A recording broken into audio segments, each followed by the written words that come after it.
Good morning, ladies and gentlemen. Welcome to EMX 2023, the Electricity Market Exchanges brought to you by the Philippine Electricity Market Corporation. We are here live at the Crowne Plaza, Manila Galleria for the much anticipated exchange and discussion of the industry's most significant topics, updates, and developments. Gatherings like these are an opportunity to encourage each other to be part of our digital community where we can easily share our ideas, knowledge, and camaraderie as part of the WESM family. Share, like, and follow our PEMC social media pages on Facebook, Twitter, LinkedIn, and YouTube. The EMX will begin in a few minutes. In the meantime, here are a few reminders. Please make sure to register at the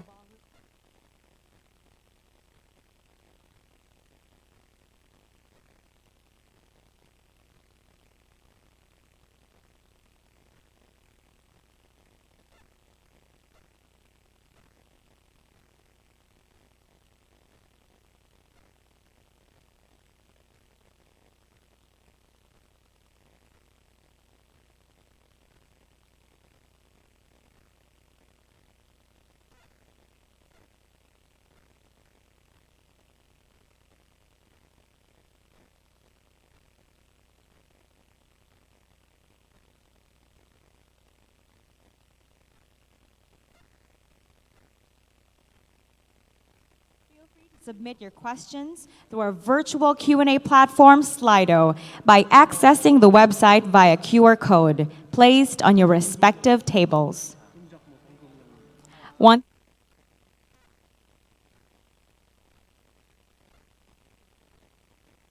minutes.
We acknowledge the presence of Honorable Secretary Lotilla with the PEM Board Directors.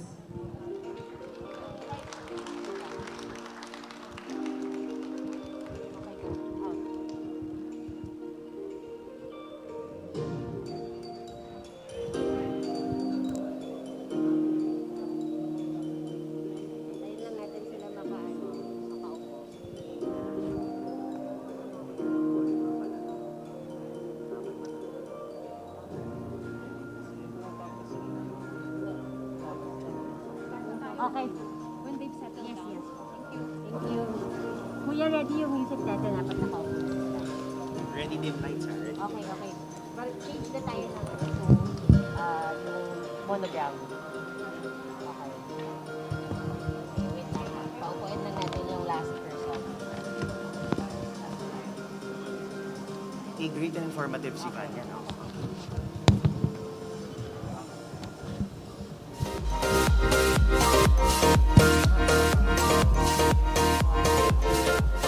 A great and informative morning awaits us here at the EMX 2023. Today's event is made possible through PEMC's initiative to promote better appreciation and understanding of significant market development matters through healthy discussion and exchanges. For this year, our theme is EMX, Resiliency in a Dynamic Energy Market. As we officially begin this event, may we request everyone to please rise as we come together in prayer.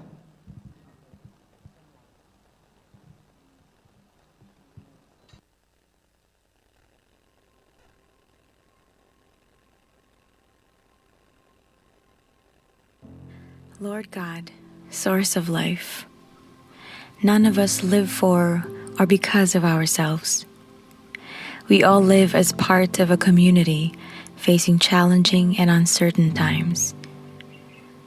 Perplexed by circumstances beyond our control or understanding, we rely on you for comfort and encouragement to further strengthen our faith.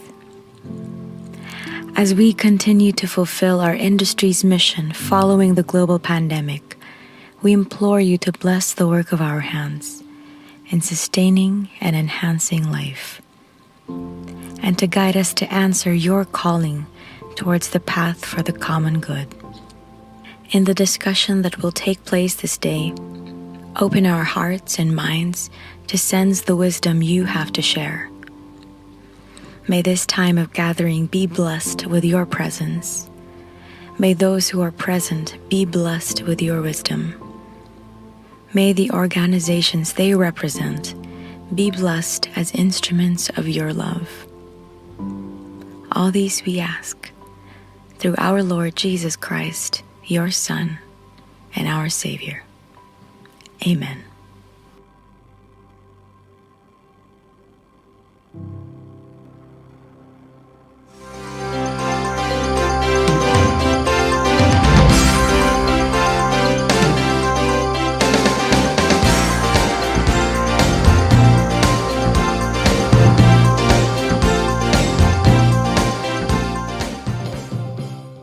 Thank you, everyone. Good morning. Thank you for showing up today for the Electricity Market Exchange 2023.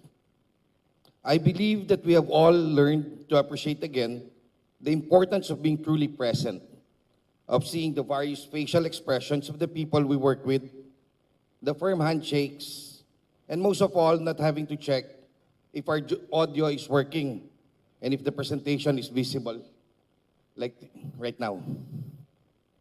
It is very heartwarming to see you all here, physically present, eager to reconnect with colleagues, friends, and together, we all learn about resiliency in a dynamic energy market. The first and the last time PEMC hosted the in-person EMX on the electricity derivatives market was in 2019. Back then, none of us had any idea that we would be in lockdown for the next 3 years. Despite that, however, in our desire to be able to further increase your appreciation and knowledge of the electricity market, we pivoted and conducted the succeeding EMX online as we tackled the retail market implementation in 2021 and the governance framework in the participation of battery energy storage system last year. The goal for the EMX has always been a value-adding activity to the conduct of the annual general membership meeting. However, with a robust and dynamic electricity market, we expect to have an independent standalone EMX event in the coming years, as the thirst for knowledge is unending and a 2-hour conference with the subject matter experts in one room is as fast as the blink of an eye. We have an exciting lineup for this year's EMX on resiliency in a dynamic energy market, headed by the keynote address of our esteemed Energy Secretary, Secretary Raphael Lotilla, followed by relevant presentations from no less than the Chairman of the Market Surveillance Committee, Attorney Dodi Aguila, the Vice President of First Gen, Mr. Vega, and the Managing Director of Quezon Power, Mr. Thiel.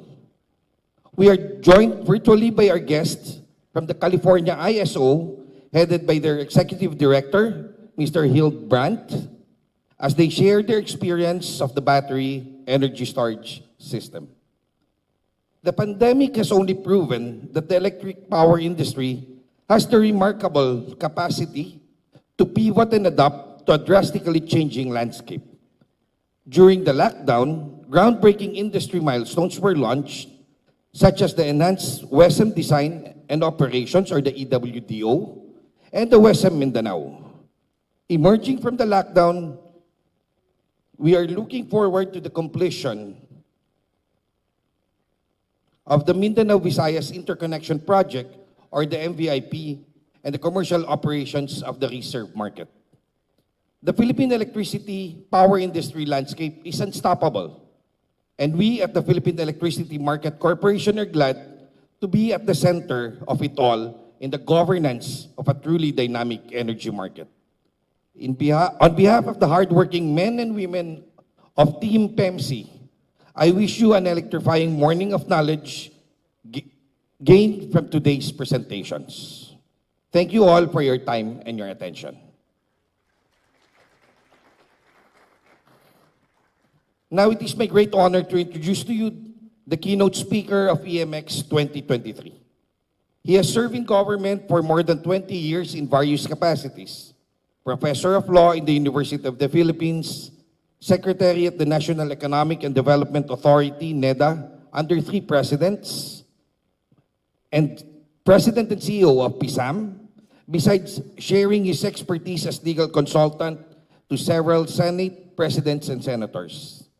He is currently in his 2nd stint as the Secretary of Energy.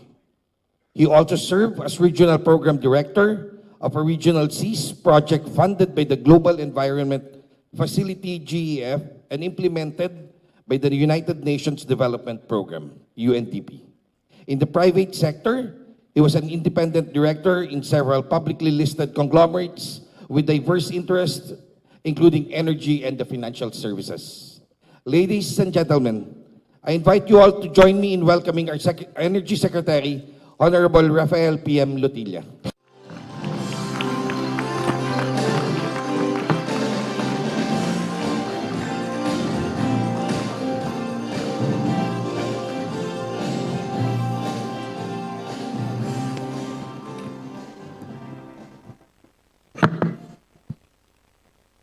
Thank you, President Nidea. To the distinguished members of the board of the Philippine Electricity Market Corporation, led by Chair Abu Boto, and the members of the board of directors who are here.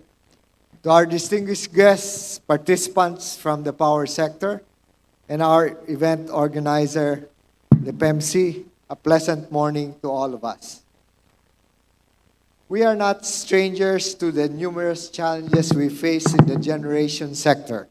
These include, of course, the high fuel prices that we have witnessed since the outbreak of the Ukraine war, declining production of our indigenous natural gas, heavy reliance on fossil fuels, some aging power plants, and plant outages, transmission congestion, delayed projects, extreme weather events due to climate change, and increased political tensions.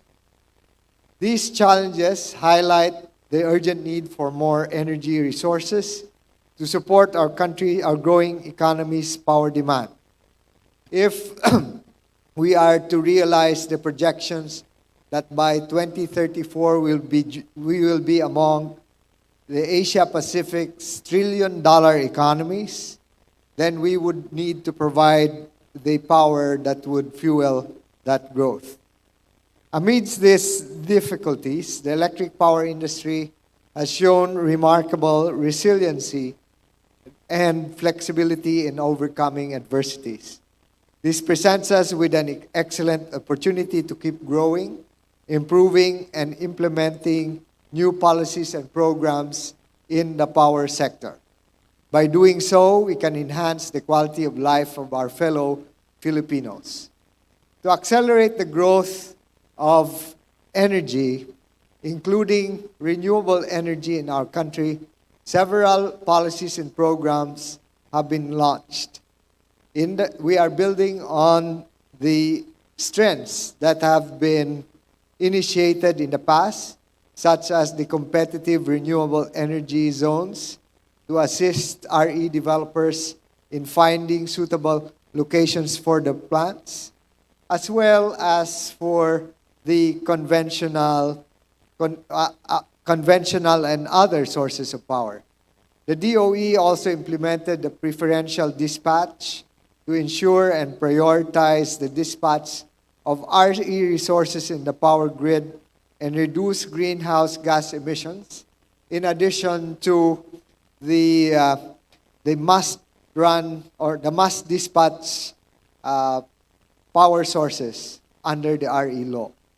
Our goal of accelerating the growth of RE may be met with challenges imposed by the intermittent nature of variable RE.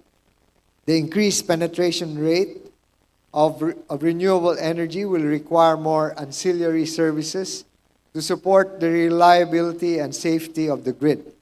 The implementation of the reserve market will provide us with an additional venue for procuring additional ancillary services to compensate for the lack of contracted firm reserves.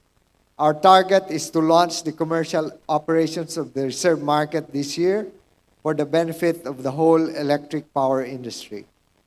Prior to that, the commencement of the reserve market trial operations program by IMAP would prepare all participants for a smooth and successful presentation of the reserve market. Our new policy providing for a framework for energy storage systems complements the reserve market and firm contracting of reserves in balancing the variability of RE to ensure the reliability and sustainability of power generation from renewable sources. Another significant development is the Mindanao-Visayas interconnection, which only was initially energized last March 2023 at a very much reduced capacity. The completion of the MVIP would allow the excess capacity of Mindanao up to 450 megawatts to be transmitted to Visayas and even to Luzon. The Western Mindanao officially commenced operations in January with the full cooperation and support of industry participants, stakeholders, and energy stakeholders. Western Mindanao through the Western Mindanao plus the MVIP is expected to improve the reliability and affordability of the electric power supply in the whole country. Soon, we will need to address retail competition and reserve and renewable energy market to also commence in Mindanao for the benefit of the Mindanao industry players. Meanwhile, to ensure that distribution utilities are well guided in contracting their power supply to captive customers, the DOE promulgated competitive selection process guidelines to provide a clear, transparent, and fair supply procurement, promoting competition and greater participation in the provision of adequate, least cost generation capacity to meet the demand in the captive market. We are in the process of revising the CSP to make it more streamlined and ensure quality, reliability, and sustainability of contracted power, all the while minimizing costs for consumers. The revised CSP will be released in the coming weeks, followed by issuances from the Energy Regulatory Commission and the National Electrification Administration. In addition to these initiatives, the DOE is exploring new promising technologies such as offshore wind, waste to energy, small modular nuclear reactor, ocean and tidal energy, as well as alternative fuels. These innovations can contribute to achieving our goal of a sustainable, affordable, reliable, and clean energy. They are in pursuit of the President's instructions for us to be more self-reliant and to diversify our sources of power. The DOE is also actively looking into future electricity markets, including the electricity derivatives market, to foster the development and innovation of the power sector. We have engaged data scientists to analyze the competitive behavior of Western participants using data science and artificial intelligence. As outlined in the Philippine Development Plan that was launched by the President earlier last year, this is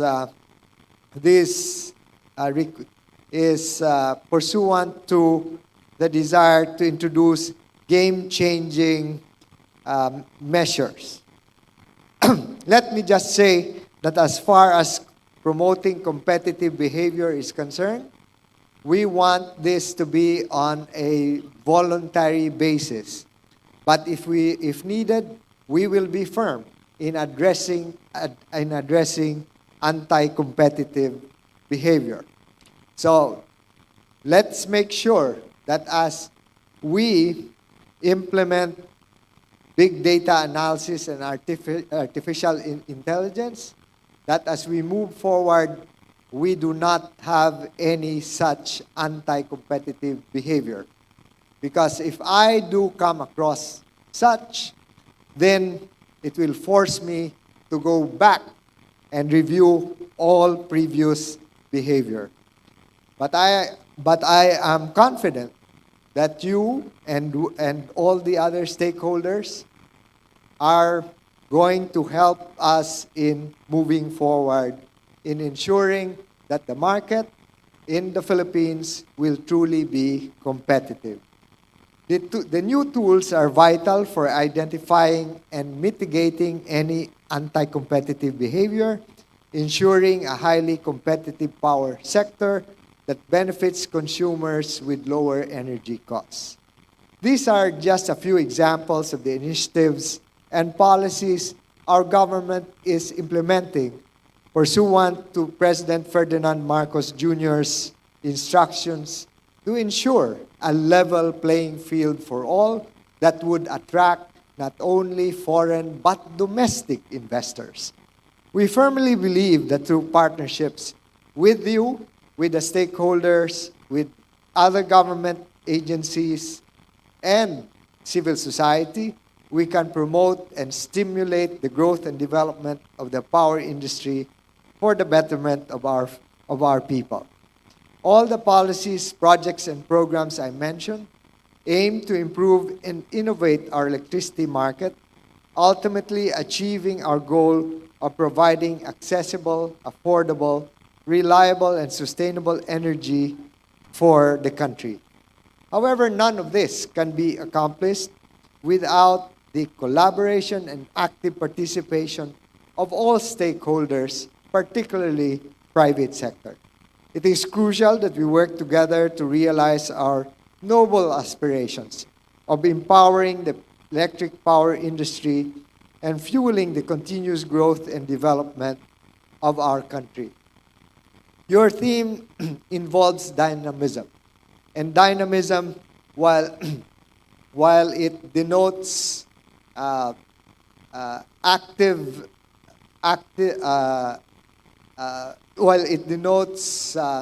activity that and vigorous action, that must be directed towards making progress. We cannot simply be moving in place. It has to be towards a progressive direction. Our collaborations are the foundation of our resiliency and the key in achieving our mission. I look forward to the cooperation that we can build in the 2023 Energy Market Exchange. It has been many years since I was with you in starting the commercial operations of this market. Changes will continue to take place. We will continue to be adjusting to new technologies, to new circumstances, and to new ways of doing things. I look forward, therefore, to cooperation with you so that we can indeed move forward.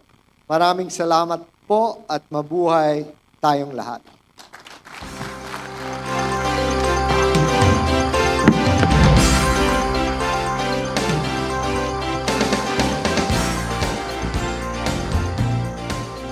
Ladies and gentlemen, a round of applause for our keynote speaker, Honorable Raphael Lotilla, Department of Energy Secretary. May we request Secretary Lotilla to please remain on stage for a photo together with our guest speakers, presenters, Board of Directors, and PEMC management. For a photo with Secretary Lotilla on stage. Once again,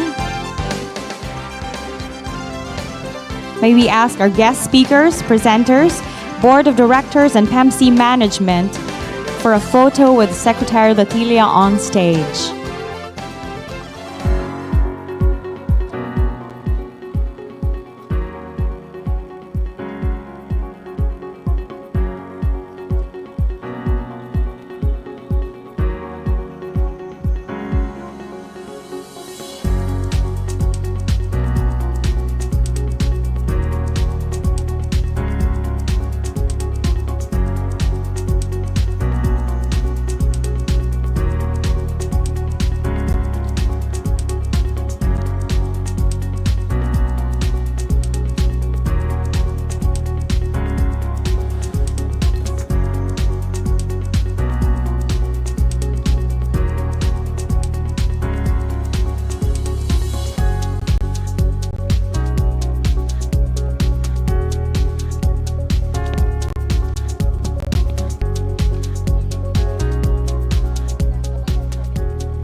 May we give another round of applause to our Honorable Secretary Raphael Lotilla.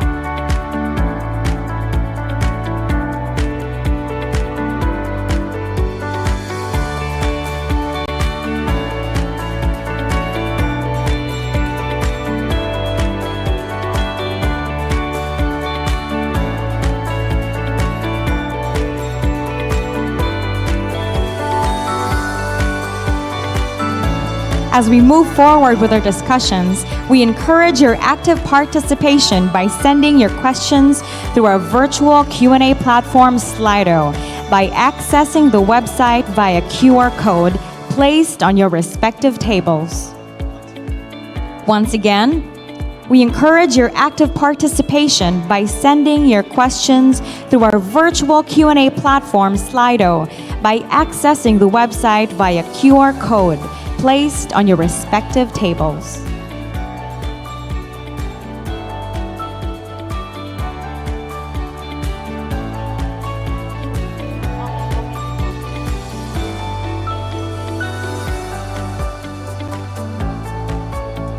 And so we begin with our very first presentation. To provide a market situationer which shall aid in setting our perspective on where we are right now in the WESM in terms of the generation sector, we proudly introduce the National Secretary and former Governor of the Integrated Bar of the Philippines, a member and Board of Trustees at the Philippine International Center for Conflict Resolution, and our Market Surveillance Committee Chairman, Attorney Dodi Aguila.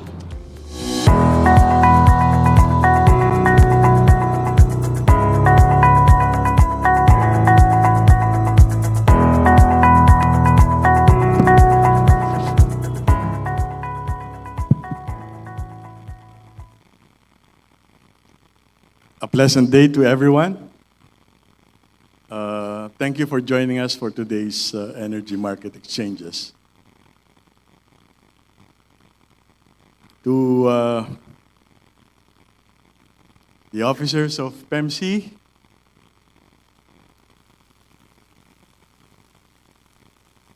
representatives of DOE, ERC, IMOP, and other stakeholders in the electric industry. I see Director Aranza still here. Magandang umaga po. On behalf of the Market Surveillance Committee, by the way, we have in attendance in person my two other colleagues, Engineer Ferdy Villarreal and Engineer Art Escalante. I am pleased to share with you some highlights and updates on the assessment of the wholesale electricity spot market. As most of you are aware, the MSC is in the forefront of PEMC's market monitoring and assessment function. This is consistent with the MSC's role pursuant to the WESM rules and manuals. These are, among others, to monitor and assess the performance of the WESM, the ARCOA, and the activities conducted by WESM members, with the end in view of ensuring the market's effective functionality and overall efficiency. Second, to prepare and submit reports for apparent or suspected incidents of anti-competitive behavior or abuse of market power by any WESM participant or member. And to participate meaningfully in the policy and rule development process by reviewing WESM rules and manuals so that the improvements can be made thereon. 2 years of the COVID-19 pandemic placed the world into a screaming halt. The Philippine economy continues to recover, and with it comes the need for a steady and dependable governance in the WESM.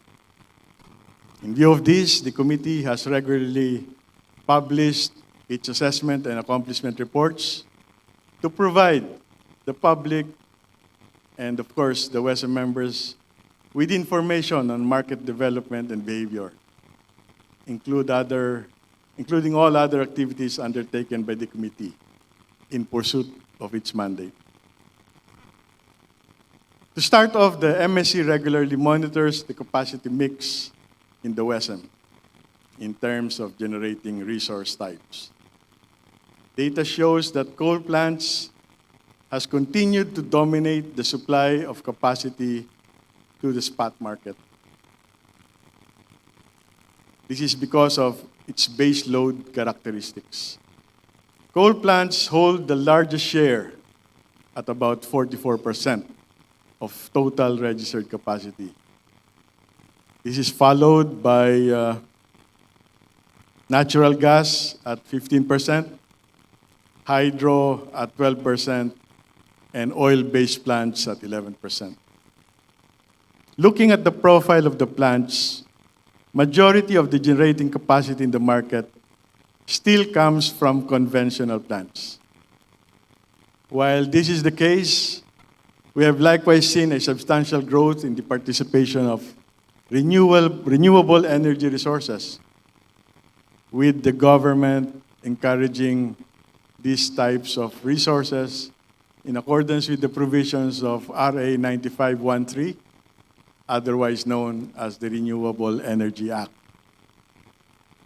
As of May 2023, we have noted a total of 23,137 megawatts of installed capacities in the Philippines. In Luzon and Visayas, while Mindanao has 4,320 megawatts of installed capacity. We can further delineate registered capacity by looking into the capacity profile of our market to determine the capacities relative to outages, capacities not offered or nominated, preferential and non-scheduled capacities, must-run unit capacities, and finally, offered capacities. Throughout the years, MSC has noted that these capacities were affected by various incidents, resulting in high levels of capacities on outage, and some of the notable events are the following. The onslaught of Typhoon Odette in December of 2021, which caused the market to be placed under market suspension. That resulted in high market price outcomes and triggering the imposition of the secondary price cap. Several issuances of yellow and red alerts were noted in the year 2022, caused by, among others, damaged submarine cables and unavailability of transmission lines. Global events that affected the Philippine economy, such as the Russia-Ukraine war and the Indonesia coal export ban. These resulted to higher prices in the market because of higher operational costs on the part of affected generators. And lastly, lesser outages during the hot, dry season in compliance with DOE's policy of prohibiting outages during this time of the year, when demand is expected to be at its peak. In terms of demand, the months of December to January of the cool, dry season recorded low levels of demand due to expected cooler temperature and the observance of long holidays. Incidentally, the highest demand recorded was in May 2022 at 14,358 megawatts. In 2003, we have likewise noted lower demand during the months of December to January of the cool, dry season, with the same reasons in 2022. Meanwhile, during the hot, dry season, significant incidents such as the declaration of yellow and red alert notices were noticed, especially in the months of April and May 2023. And the MSC is again looking into this for further assessment. Rest assured that the committee is doing its part to ensure that the WESM's objective for a transparent and competitive electricity market is achieved. Based on the ages of existing power plants, we note that 224 out of the 321 generator resources have an age range of 0 to 20 years. These generators have an aggregate capacity of 10,625 megawatts, which is around 49% of the total WESM registered capacity as of 2022. The remaining demographic, which is the majority of the registered plants, is comprised of power plants with an age range of 20 years and above. In a study undertaken by the MSC, we found an interesting correlation between the ages of the plants vis-a-vis the occurrence of forced outages. This is the type of outage that usually affects resulting market prices. Moreover, the MSC has noted that despite the addition and increase in the level of registered capacities over the years, the annual average capacities on outage have also increased from previous years. As discussed earlier, the onslaught of typhoons also resulted in significant forced outages in 2022, with coal plants being noted to have consistently dominated the capacities on outage mix, heavily affecting the supply of power. For 2023, the MSC also noted the high levels of capacities on outage,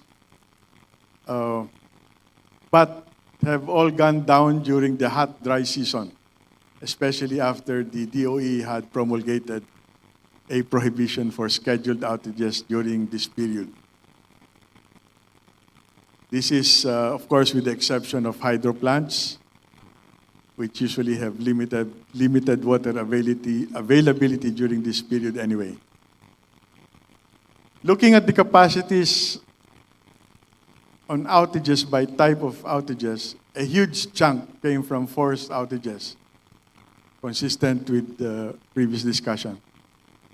These are considered unforeseen and are subject to further evaluation and checking by our compliance committee through the Enforcement and Compliance Office.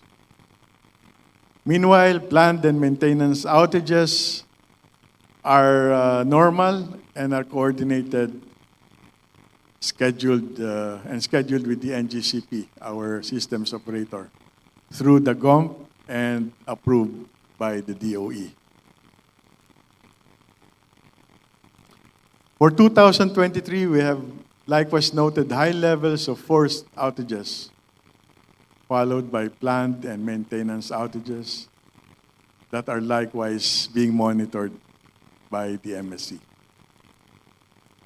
Going to the duration of forced outages that occurred in 2022, it was observed that middle-aged generating units, which are around 31 to 40 years in age, have had longer average forced outage days, equivalent to almost 4 months.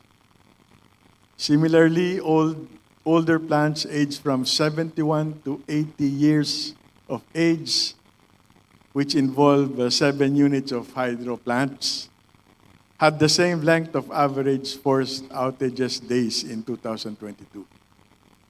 These capacities are on top of the planned outages as approved under the GOMP. Considering the information that we have shared with you today, as shown on the screen, are the month-on-month interactions between the effective supply, system demand, average prices, and supply margin for the year 2022, and of the early part of 2023. MSC has observed increases in the monthly average prices for periods where the market experienced relatively lower supply margin, which are attributable to the increase in capacities on outage, coupled with the effects of ramping and other technical limitations of our generators. For the past 3 years, we have noted a relatively thin supply margins, subsequently caused electricity prices to increase of up to 8,430 pesos per megawatt hour. We move on to MSC's activities in monitoring the newest participants in the WESM, those in the Mindanao region. On January 26, 2023, the WESM in Mindanao commenced, allowing our participants to take advantage of the benefits of the market.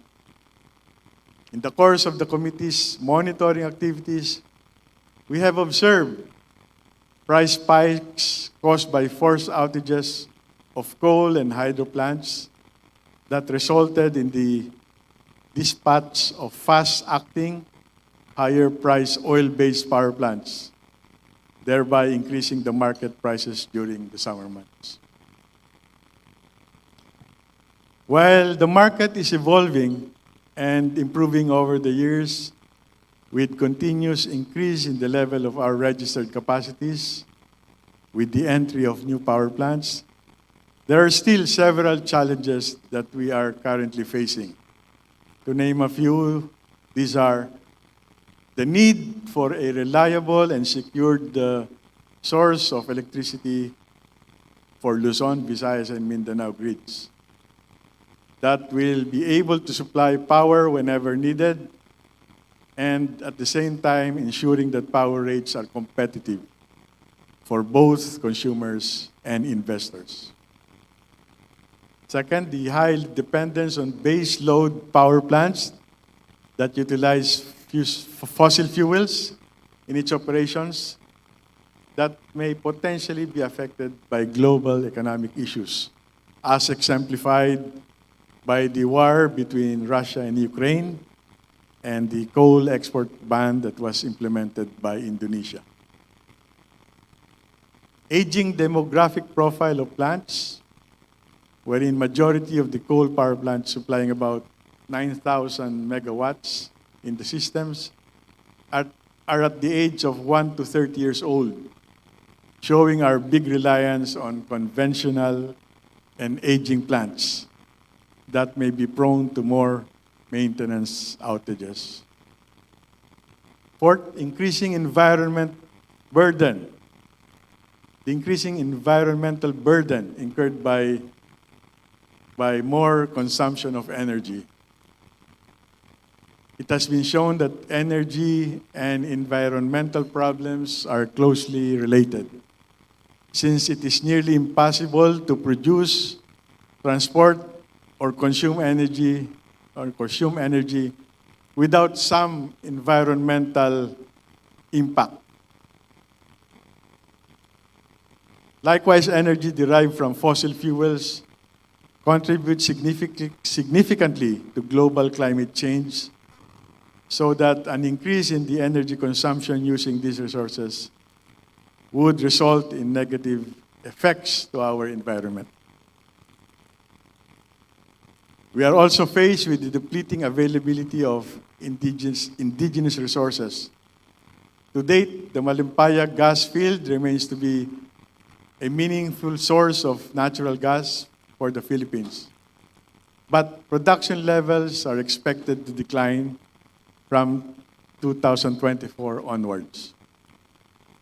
This will impact significant capacities in the WESM, as we have noted in 2022. Another challenge is to encourage additional generation investments.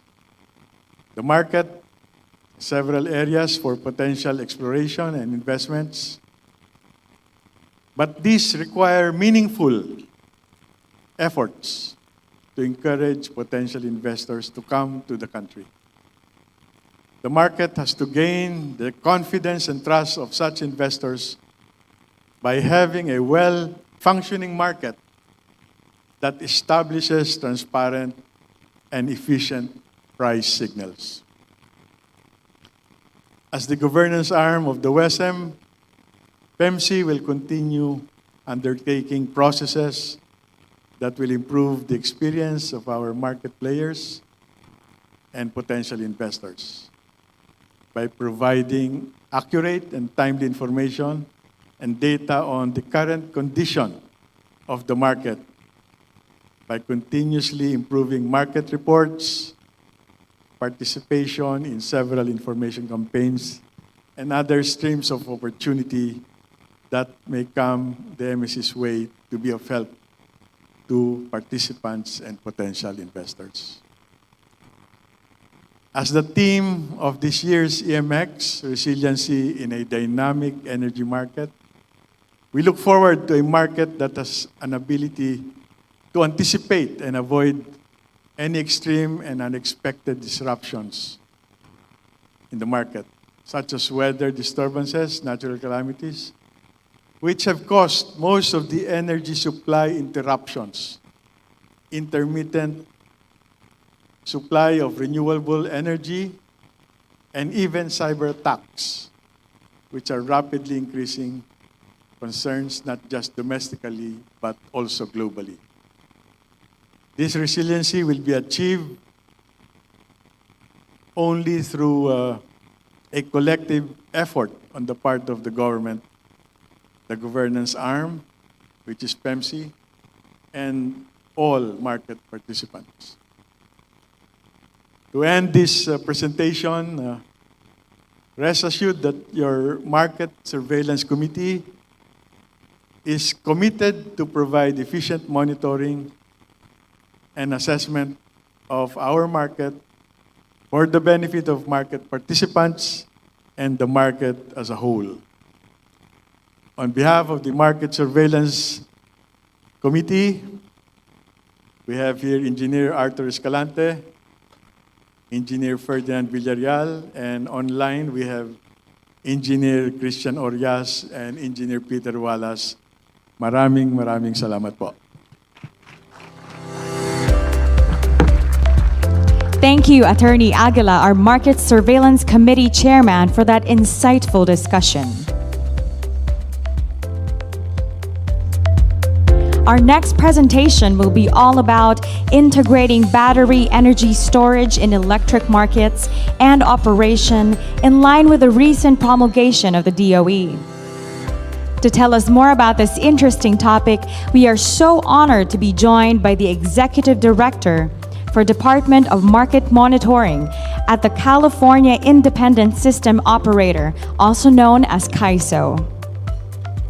Joining us live from California, please welcome Dr. Eric Hildebrand.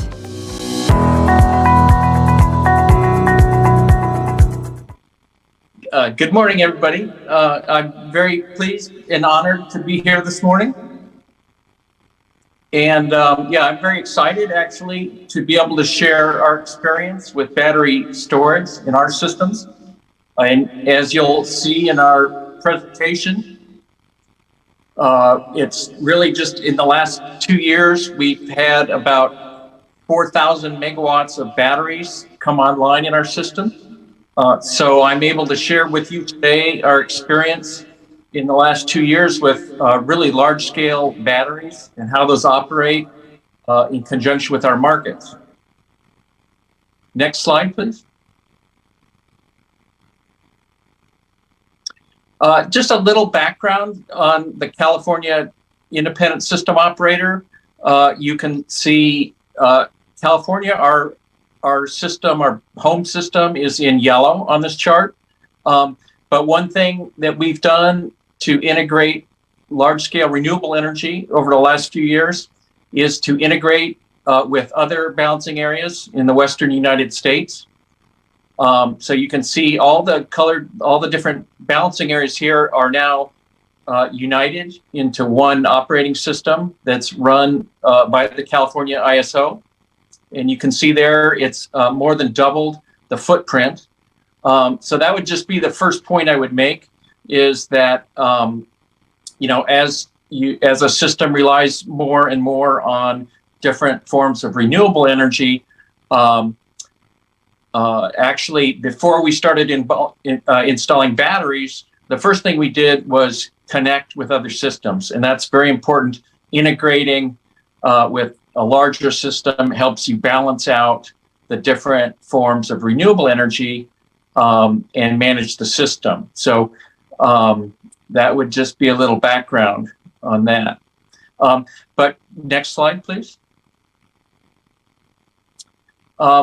So California is one of the, as a state, is one of the most aggressive in terms of promoting renewable energy. And actually in 2022, we now relied on solar energy and wind connected to the grid to meet over 30% of our total load. So this chart here shows you in yellow, highlights the solar energy on our system. And actually, I would draw your attention then to the red bars indicate the amount of batteries the amount of energy provided by batteries in 2022. And so you can see there, the batteries are already showing up as a very important source during those few hours from hour 18 to 22 when the sun goes down. And you can see there, we still have very high demand. So those are really the critical hours that we are looking to batteries to really serve a critical role and store up the extra solar energy during the day and be able to discharge that in the 3 or 4 hours in the evening as the sun goes down. Next slide, please. This slide just shows you, again, very similar, but the dotted line on the bottom is what we call net load. And that's really the most important thing now that the system operator operates the grid to. And net load is the total system load and then subtracting solar and wind. So subtract the renewables, and that's the rest of the load that has to be met by dispatchable generation. So your conventional power plants, gas plants, as well as batteries. Next slide, please. So this slide shows the dotted line again shows the average net load during 2022. And the colored lines show our prices.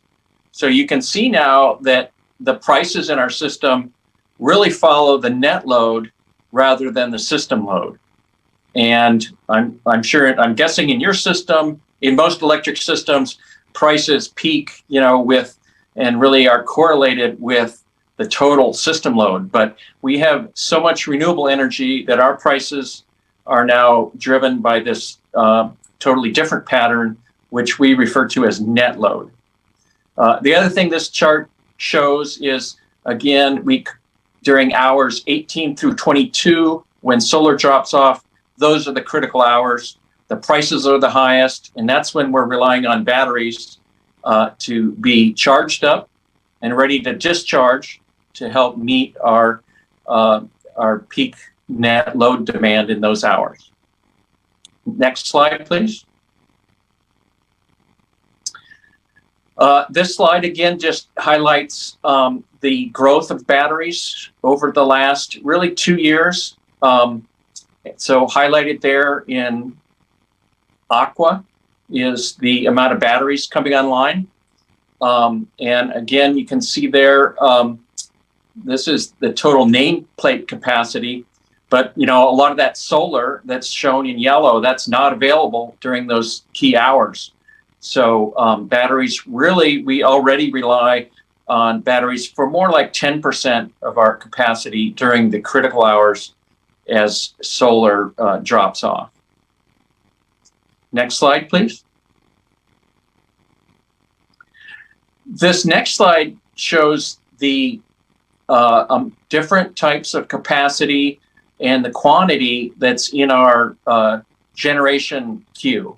So these are facilities which are, have applied to be connected to the ISO grid.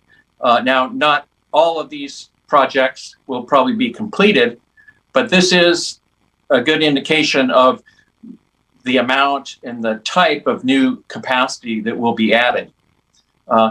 You can see here that in the future, we have really all the capacity that will come online.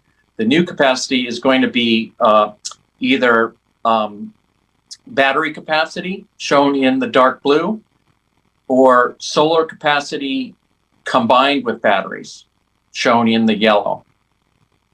So again, we're just at the beginning of a big growth in battery and continued growth of solar. But it's really the combination of those two that's going to meet our reliability requirements, the solar combined with the batteries. Next slide, please. This slide, again, just looks back over the last few years to show you the tremendous growth in batteries. You can see we're already up to about 4,500 megawatts. And so this chart also shows by type. So ilalagay ko lang saan. the blue, can everybody hear? The blue bars show what we call standalone batteries. So those are just regular batteries by themselves. The yellow bars show what we call co-located resources. So that would be, for instance, a wind or a solar plant next to a battery. So with all of those resources, that sharing a common interconnection to the grid. And we do have a small category called hybrid. And again, those are solar typically and a battery combined, but those are modeled as one resource. So again, we're seeing about half the batteries are standalone, just batteries, and the other half are co-located or combined with renewable energy sources. In our markets, we have a really a design standard, which is that the batteries are designed to discharge for 4 hours. So in other words, if it's 100 megawatt, if it's going to qualify as a 100 megawatt battery, it needs to have 400 megawatts of battery storage so that it could operate at the 100 megawatts for 4 hours. So that's kind of the standard that we've set for our system. And that's driven by, again, I showed you during the net load, we really have about 3 or 4 hours that we need batteries to be available. So that's why we set that standard at 4 hour energy requirement. Next slide, please. The size of batteries, this is shown in this chart, and they really range widely. So on the far left of the chart, you can see we have a lot of small batteries. And more of these tend to be co-located. A lot of these tend to be co-located batteries or hybrids. So the smaller batteries oftentimes are located at, in the wind farms or solar farms. So they're oftentimes away from the grid. But the value of locating them there, it's usually, there's a lot of space, and they can utilize the transmission that was built for the solar power. When the sun goes down and the battery's charged, it can utilize that same transmission to connect to the grid. On the other extreme, we have a lot of large batteries that have been located at the other end of the grid, actually in old power plant generating sites, or more, so closer to the load area. So, and again, those tend to be the larger scale batteries because they can be located in kind of an industrial setting. So we have all sizes and all types of batteries. But their location on the transmission grid is important in terms of where they locate the batteries. Next slide, please.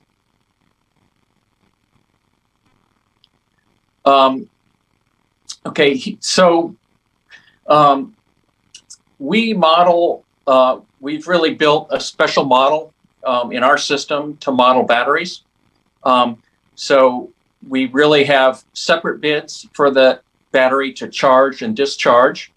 So if it's a 100 megawatt battery, it bids from 0 to negative 100 it submits bids to charge, prices at which it wants to charge. And from 0 to 100 megawatts, it would submit bids to discharge. They also have different ramp rates. And the other dimension that we capture in our battery model, and it's an important one, is what's called the state of charge. So you have a minimum and a maximum generating capability or discharge and charge capability, but our software also tracks the state of charge. So it's how much energy it has in the battery. And that's very important to model and at times to constrain in order to make sure the battery is charged up for future intervals. And then finally, batteries may provide ancillary services in our market. That's important, and I'll show you that is an important source of revenue for batteries. And in fact, one thing that we have found is, I guess, the battery operators, the optimal, over the long term, the optimal pattern to utilize batteries is not to fully charge or discharge them every day. That, I guess, creates a lot of wear and tear on the battery. Instead, they provide a combination of energy and ancillary services. So they don't discharge fully, and instead, on most days, they're able to provide ancillary services instead of energy during some hours. Next slide, please.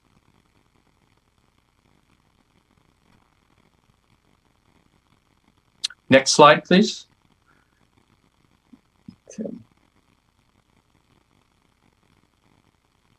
Okay. Can we go to the next slide, please?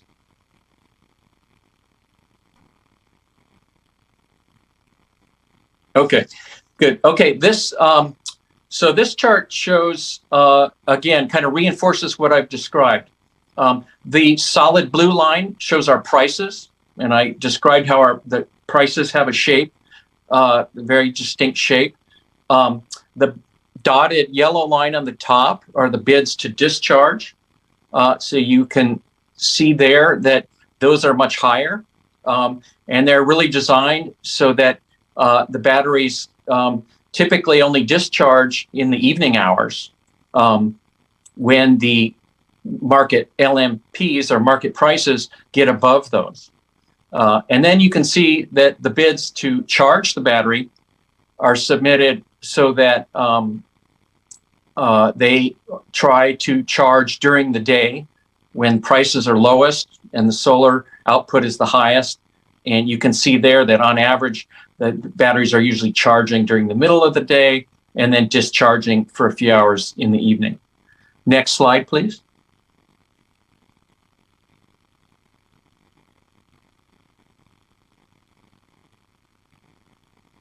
Next slide, please.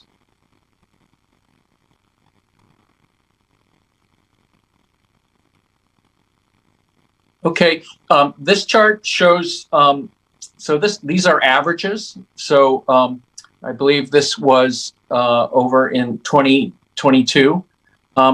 So you can see there we have over 4,000 megawatts of total maximum capacity. That's the solid line. And you can see there, so the yellow bars show on average how the fleet of batteries is charging during the day and then discharging toward the evening.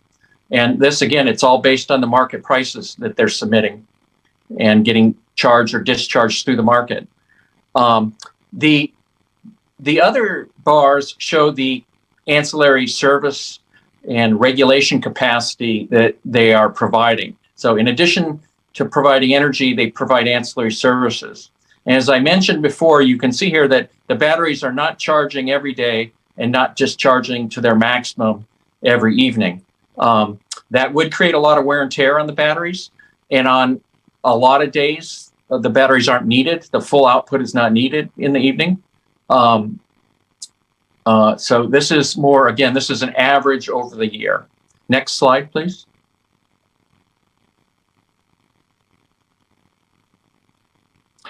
This slide shows the source of revenue during 2021 and 2022. You can see there energy is over half of the net revenues or the profits, the operating profits of the batteries. But ancillary services, particularly regulation services, also constitute a significant source of revenue for the batteries. Next slide, please.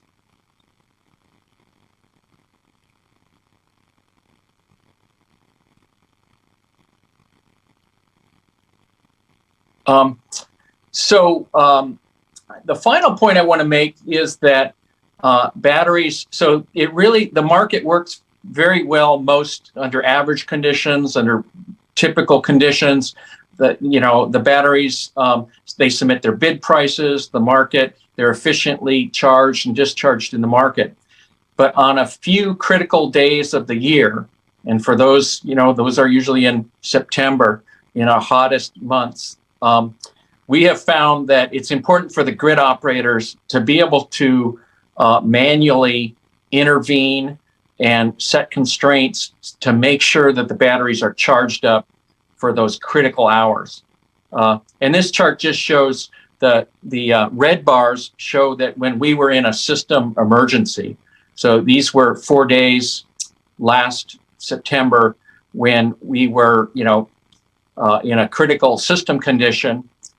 The yellow line is the average, on average, how much batteries were charged up and able to provide. But the blue area shows that on these key days, the operators issued manual instructions or constraints to make sure the batteries were charged at a much higher level and then were available to start discharging during those hours shown in red. And you can see those on most of those days, the batteries were charged at a much higher level and started to discharge when we were in a critical system condition. Next slide, please.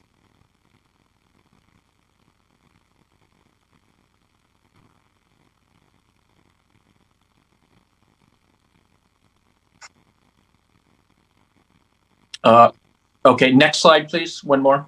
We will skip. So go to the next slide, please. Okay. And actually the final slide, if I could, one more. Okay, this is my final slide. I'm going to wrap up here. And this is more from a capacity planning framework or perspective. And this is something California is changing. So we used to have, plan for capacity based on a rating, on your peak conditions, kind of 1 hour. But our new framework is really to look at each month as 24 different hours. So we call that the slice of day framework. And California has found that that's very important as we rely on solar and batteries in combination. It's very important to look at the more complete picture. And this slide shows how, you need, if you're going to build batteries in the that you plan on using when the sun goes down, as shown kind of in the top blue bars here, you do have to make sure you have enough extra capacity, extra solar or wind or renewable to charge those up during the day.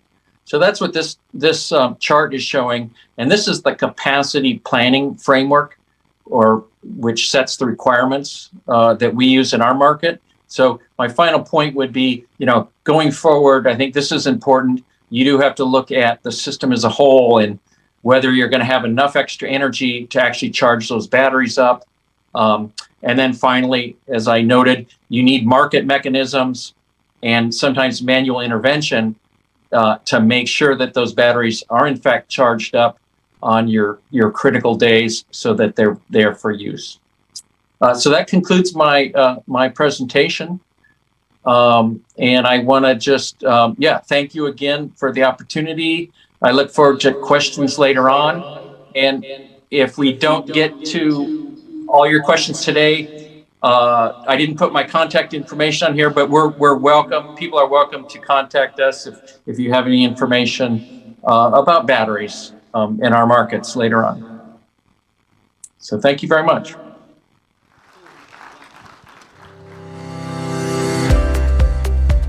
Thank you, Dr. Eric Hildebrand, Executive Director of the Department of Market Monitoring at CAISO. As we move forward to the next presentation, once again, we encourage your active participation by sending your questions through our virtual Q&A platform, Slido, by accessing the website via QR code placed on your respective tables.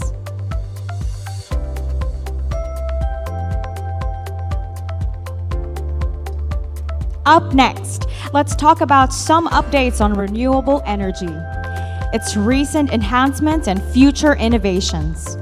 To share his extensive knowledge on the subject is our speaker, who is currently the Vice President and Head of First Gen Corporation's Power Economics and Marketing Group. He has been directly involved with monitoring and advocating the proper implementation of the Electric Power Industry Reform Act of 2001. He leads a team responsible for electric power market industry research and quantitative analysis. Let us all welcome Mr. Carlos Lorenzo Vega for his presentation.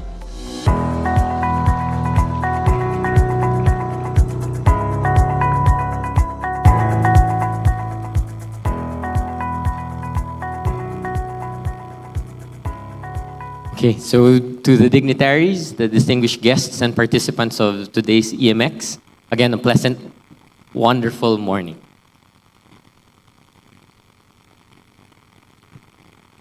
So again, I'm Carlo Vega from First Gen. And permit me or allow me to share the next set of slides that would like to discuss or share our thoughts on two main things.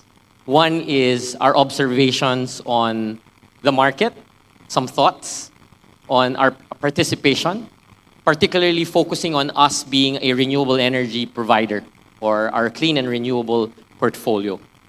The second theme would basically be on some future developments that we look forward to, both on the market and at the same time internal initiatives and projects. So permit me to jump in already. So as a preamble, I'd like to start with,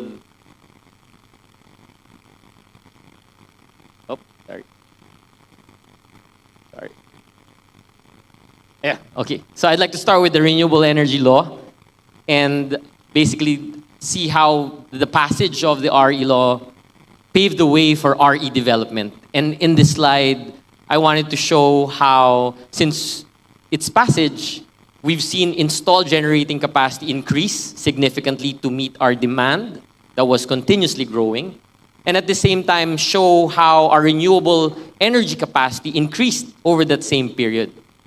It's curious, however, that in that same period, after the passage of the RE law, the share of RE compared to the total actually decreased.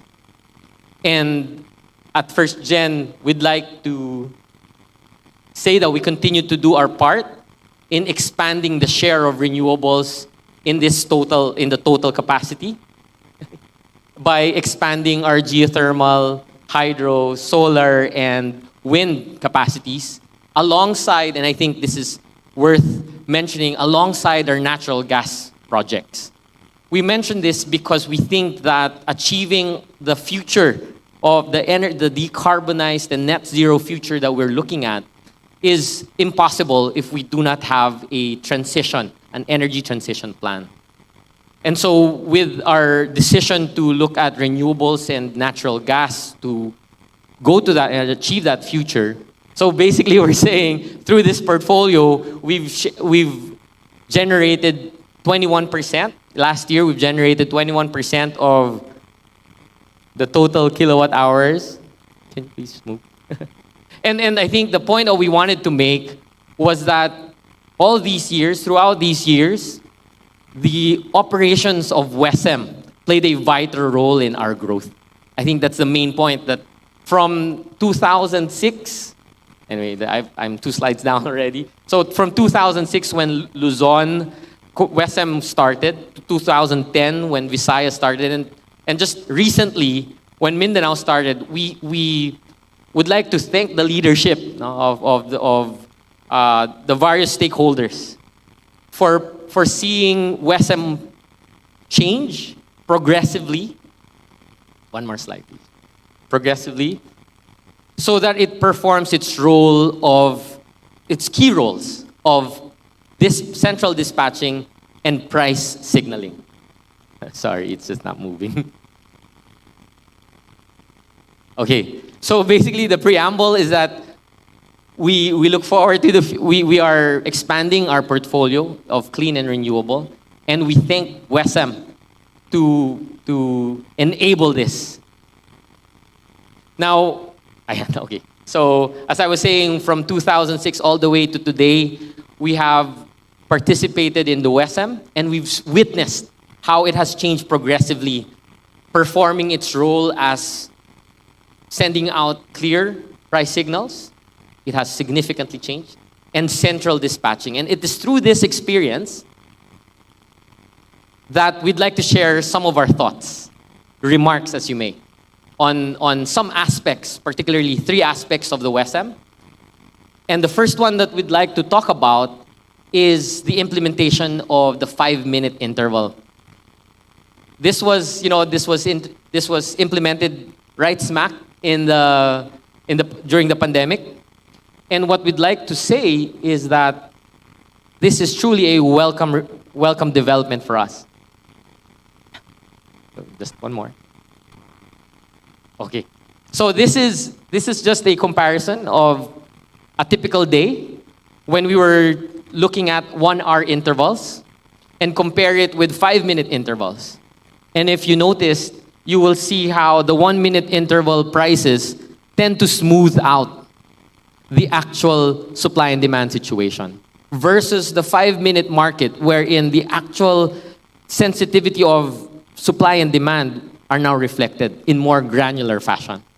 And we say that this is a welcome development because, number one, it really shows, or it tries to create more accurate price signals. And because of the 5-minute market, you will see in the next slide that it also corrected how we dispatch and operate our plants. The 1-hour markets enabled us, or did not give us the ability to match the target dispatch because, again, it smooths it out. It smoothens it out. Whereas the 5-minute market enables generators, the granularity basically allows us to reflect the actual dispatch versus the RT. And so I think we'd like to, again, thank IMOP, the WESM, for enabling this, because, again, I reference this to WESM's key role of central dispatching and price signaling.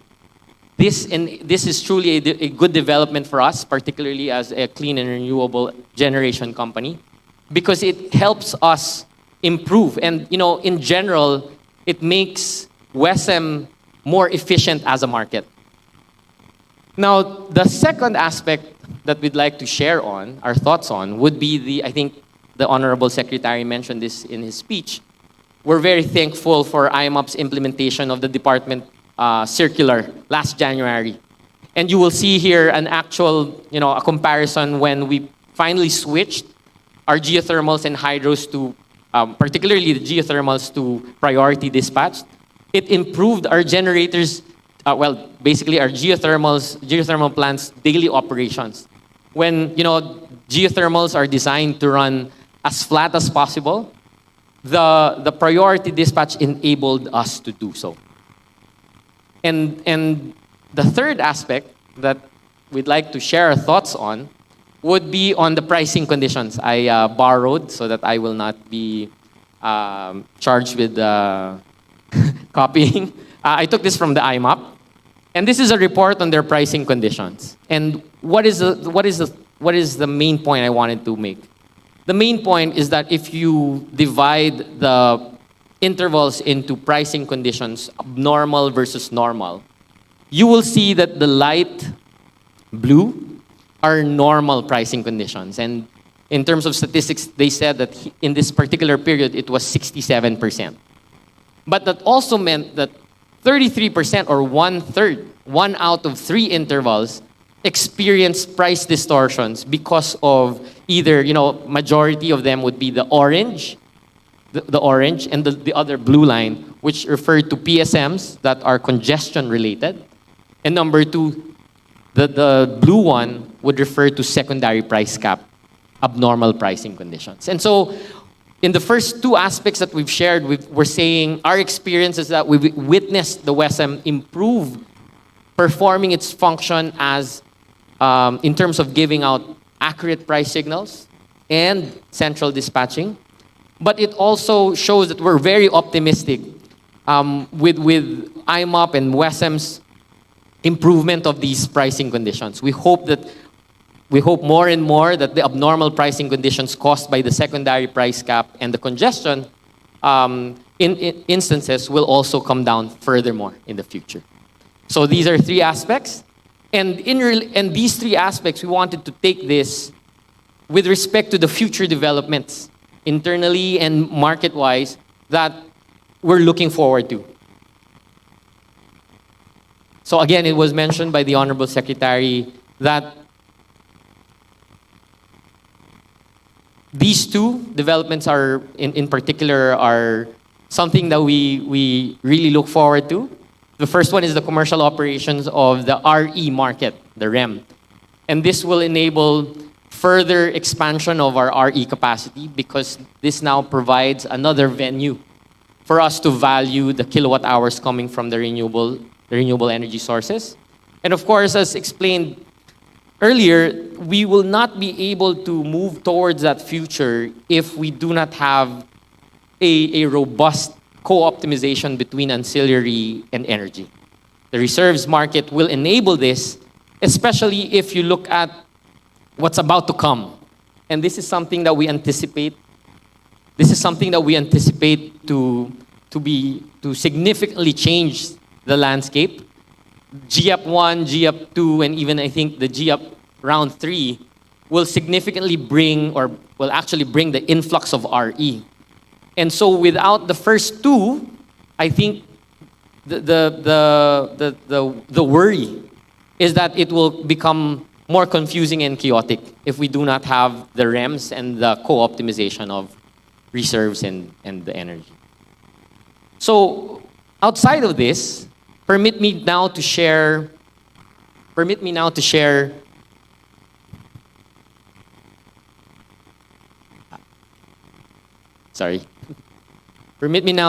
some of our internal initiatives.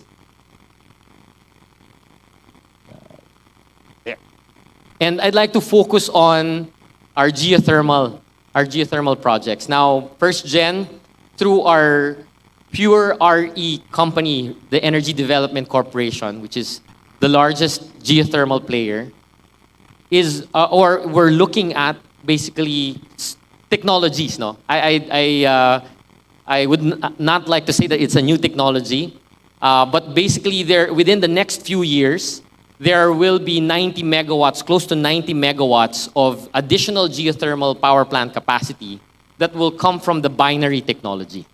And so, again, binary geothermal systems is actually not new.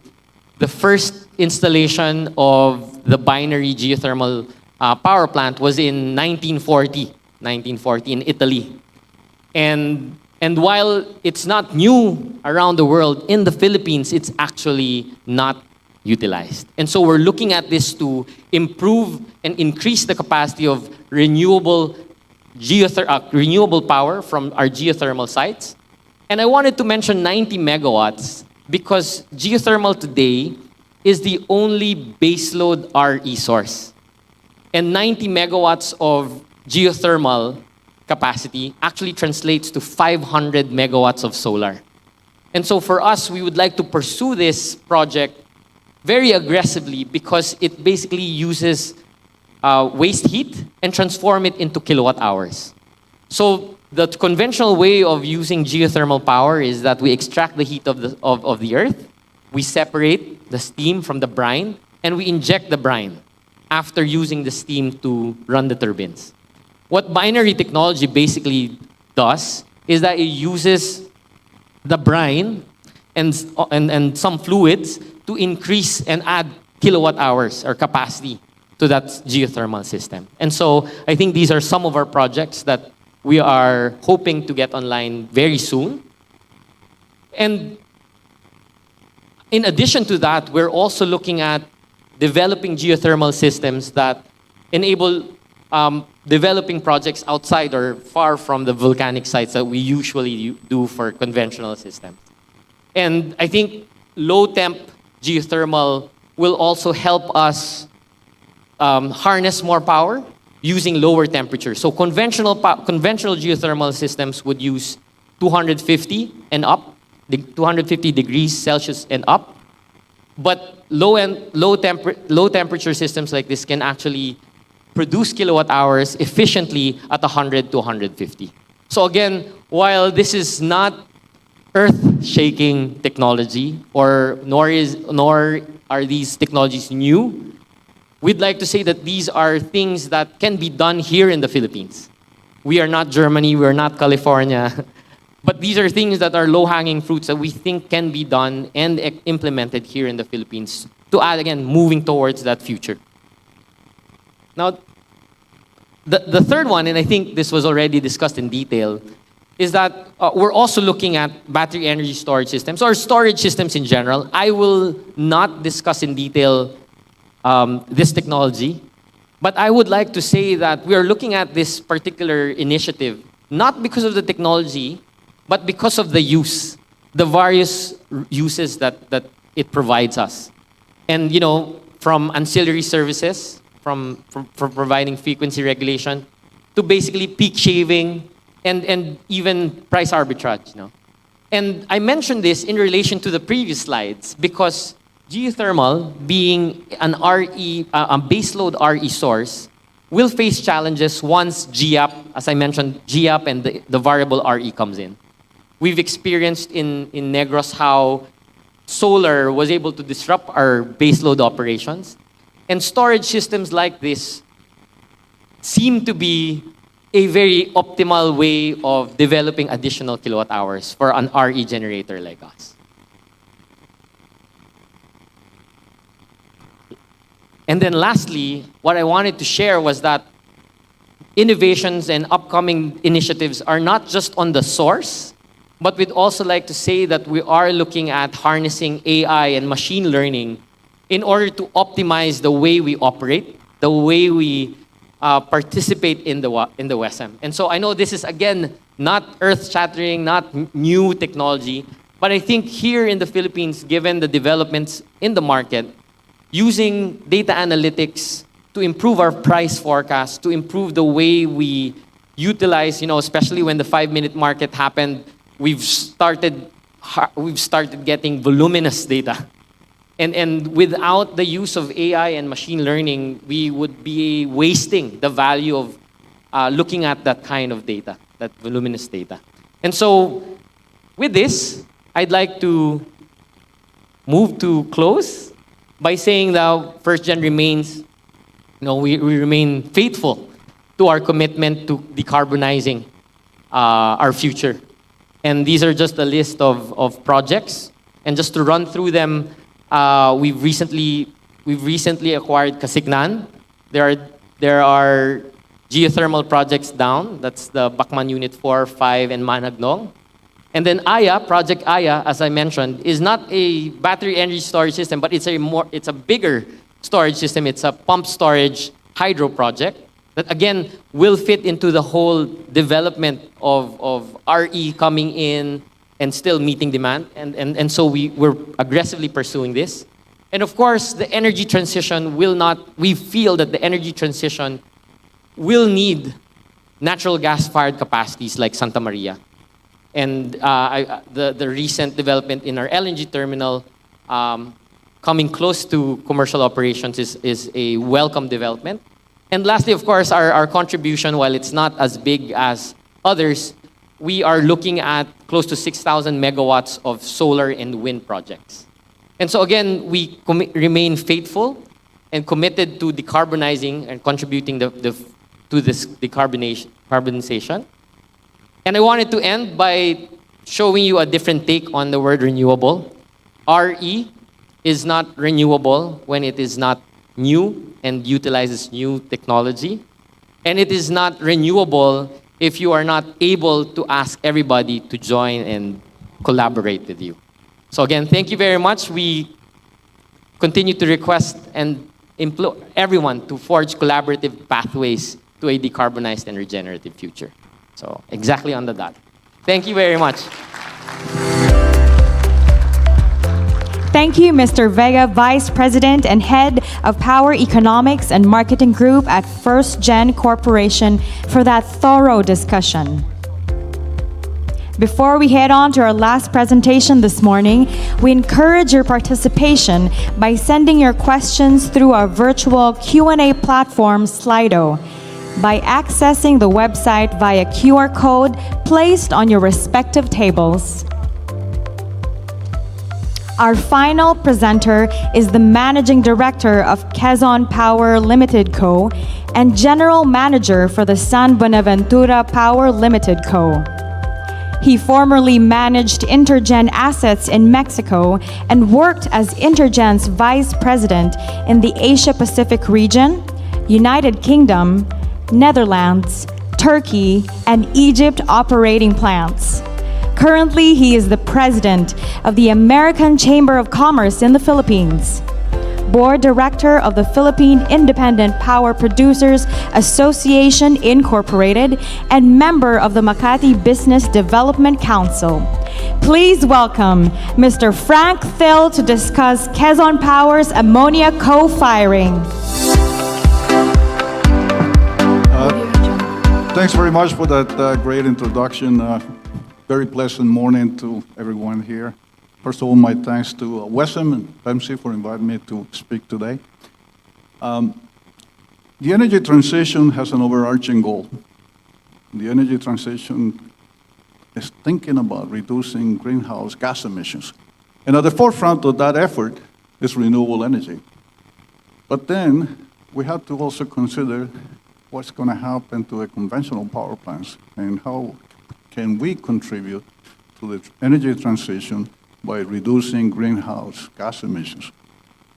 To that extent, there are a couple of fuels, I call them alternative fuels, that are being talked about a lot these days. First one is hydrogen. Not a new element, but a new fuel per se. And the second one is ammonia. And ammonia can be considered both a fuel or an energy carrier.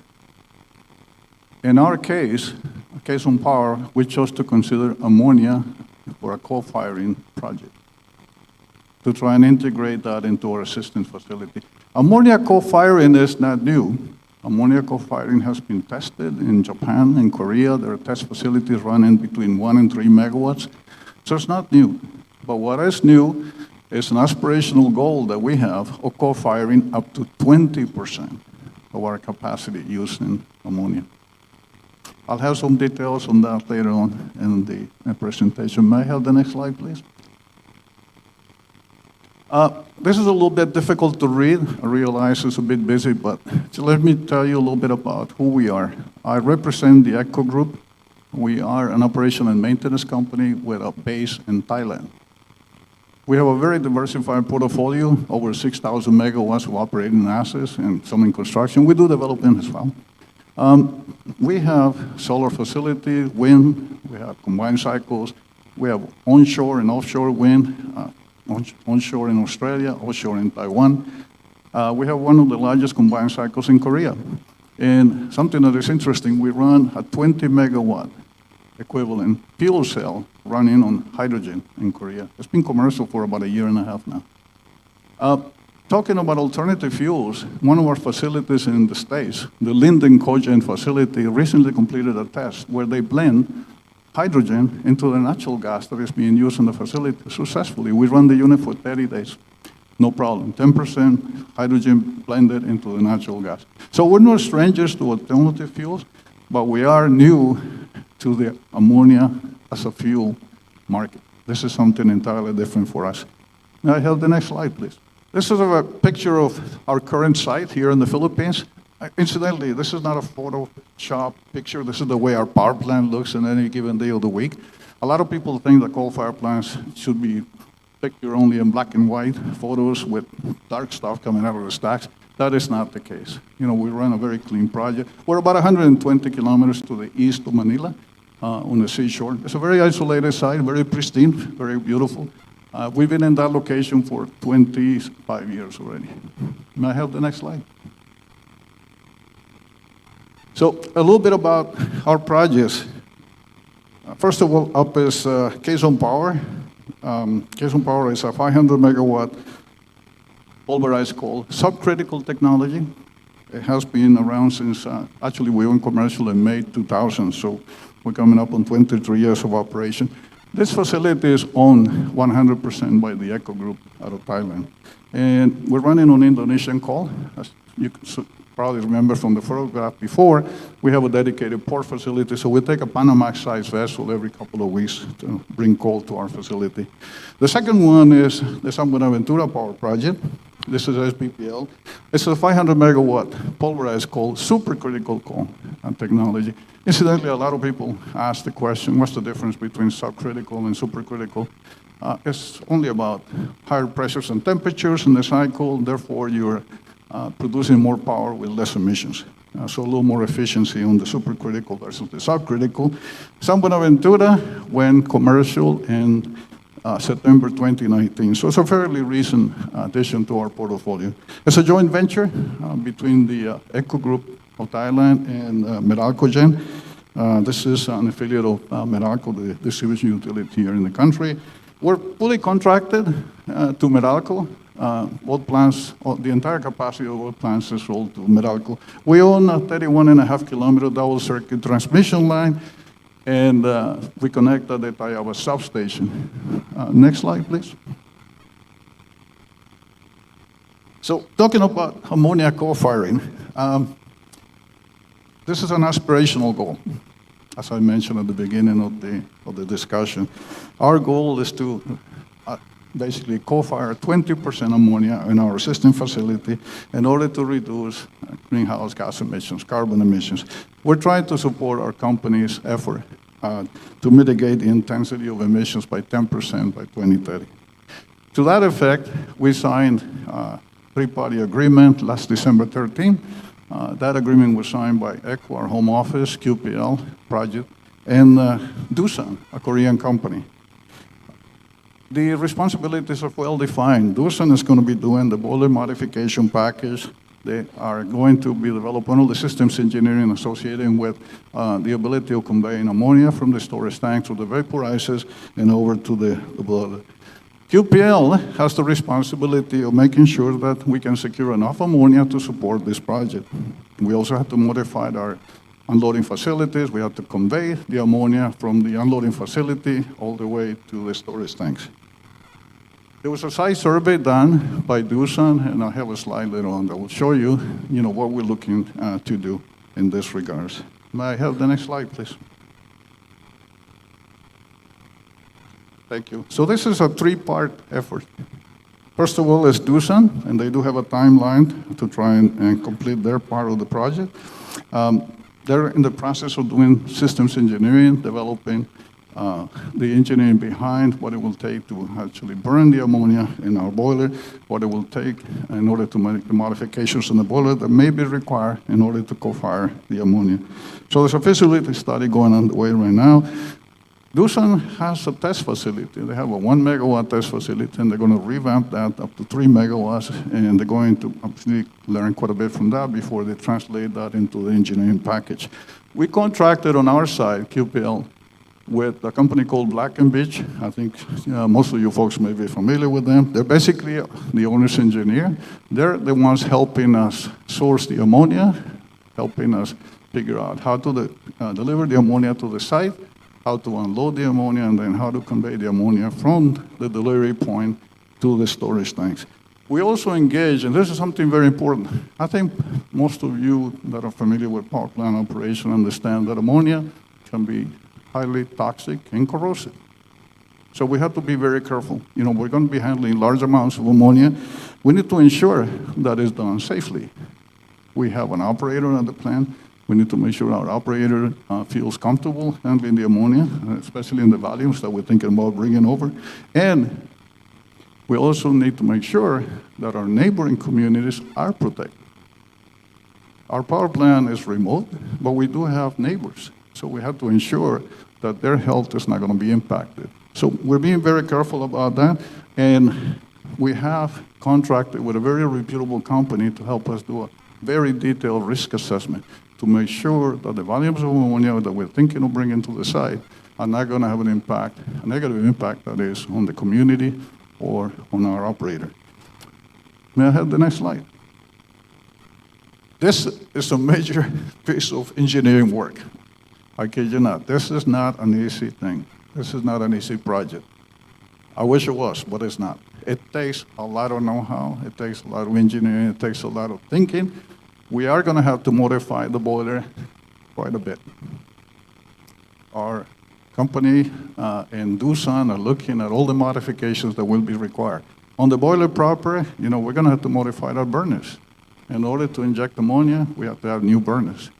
We're also going to have to put penetrations on the boiler that we don't have right now. We're going to have to change fans. We're going to have to change mills. We're going to have to do a lot of work in addition to thinking about how do we bring the ammonia to the site, how do we unload it, how do we convey it. So quite a bit of engineering behind this. It's not an easy project. It's a very complicated project, but I believe we have the right people involved with Doosan Engineering. I think we also have a very good company in Black & Beach. So I think we have the confidence that we'll be able to manage this as we go forward. May I have the next slide? Some of these things are a little difficult to see, but basically what we're looking at, we're going to have storage tanks. So as the ammonia comes into the site, we're going to have to unload it, convey it to the storage tanks. From the storage tanks, we're going to have to transfer it to the vaporizers.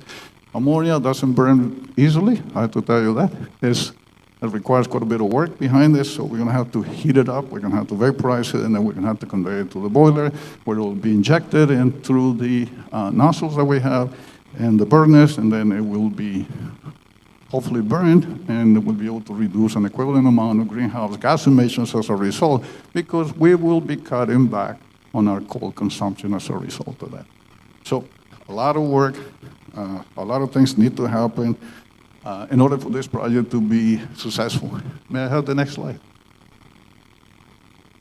This is a little difficult to see. I apologize for that. I thought the slides were going to come out a little bit clearly than they are, but what you're looking at, the box on the left-hand side of the picture, that's the location of the new storage tanks. We're going to have two very massive storage tanks.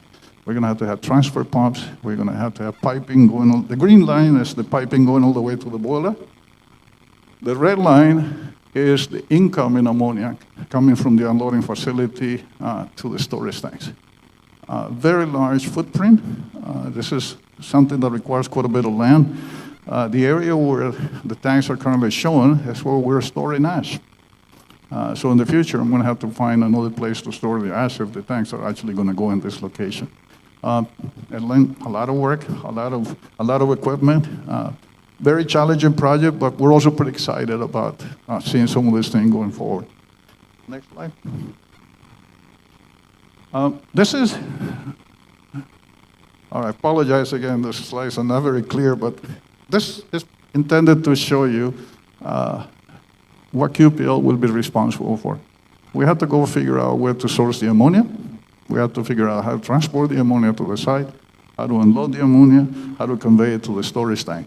And then we'll interface with Doosan at that point. So quite a bit of work on our side as well.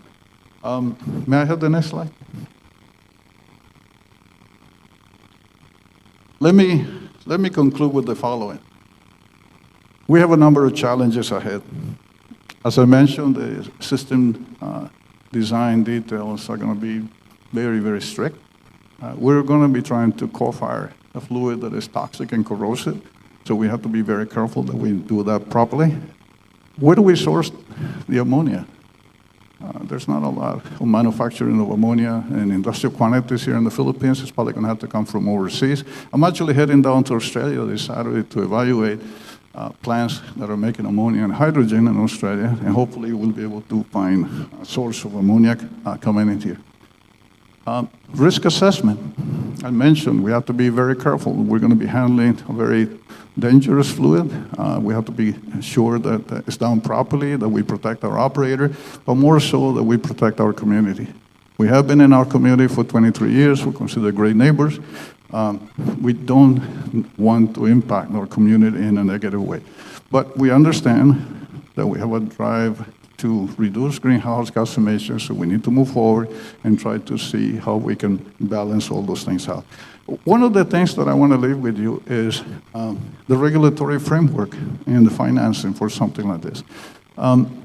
There's not a lot in the regulatory framework right now in the Philippines for hydrogen or ammonia. If you go look at the Philippines Development Plan, I'll challenge you to find any mention of hydrogen or ammonia in there at this point. I don't think it's in there yet, but maybe in the future it could be. What are other countries doing? Other countries are providing production tax credits, they're providing grants, they're providing subsidies.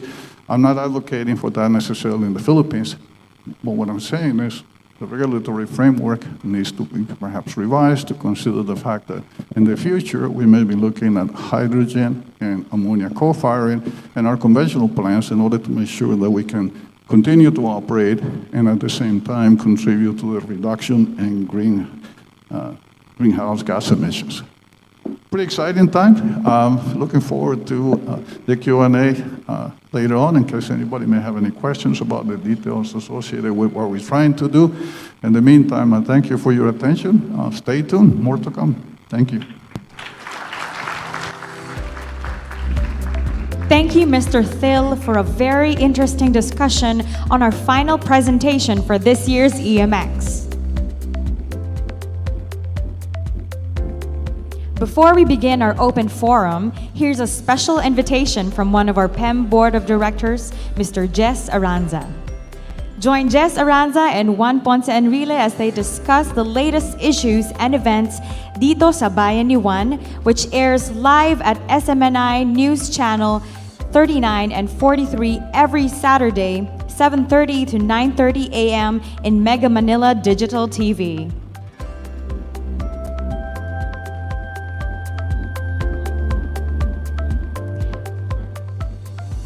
All questions will only be entertained through our virtual Q&A platform, Slido.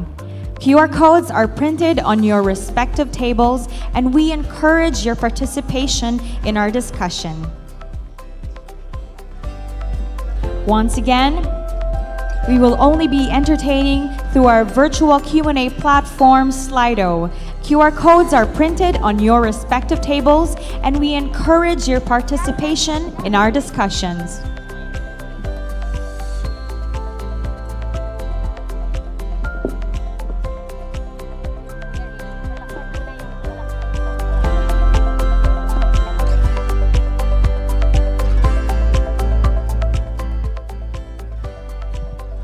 May we call back on stage our presenters, Attorney Dodi Aguila, Mr. Carlo Vega, and Mr. Frank Thill, together with Ms. Luningning Baltazar of the DOE, and our representatives from CAISO, Dr. Eric Hildebrandt, Ms. Amelia Blank, and Mr. Adam Swadley, who are joining us online, together with Engineer Ferdinand Villarreal, Market Surveillance Committee member.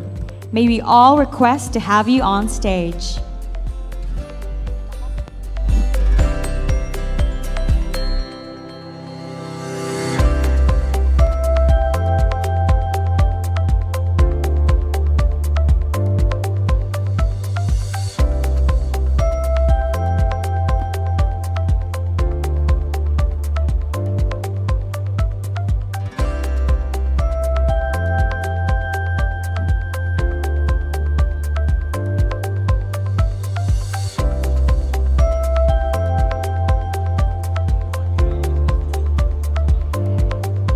May we all call on stage again our presenters, Attorney Dodi Aguila, Mr. Carlo Vega, and Mr. Frank Thill, together with Ms. Luningning Baltazar of the DOE, our representatives from CAISO, Dr. Eric Hildebrandt, Ms. Amelia Blank, and Mr. Adam Swadley online, together with Engineer Ferdinand Villarreal, our Market Surveillance Committee member. May we all request to have you on stage. To help us facilitate our open forum is Ms. Ira Lee Correctico, PEMC's Market Analysis Division Manager.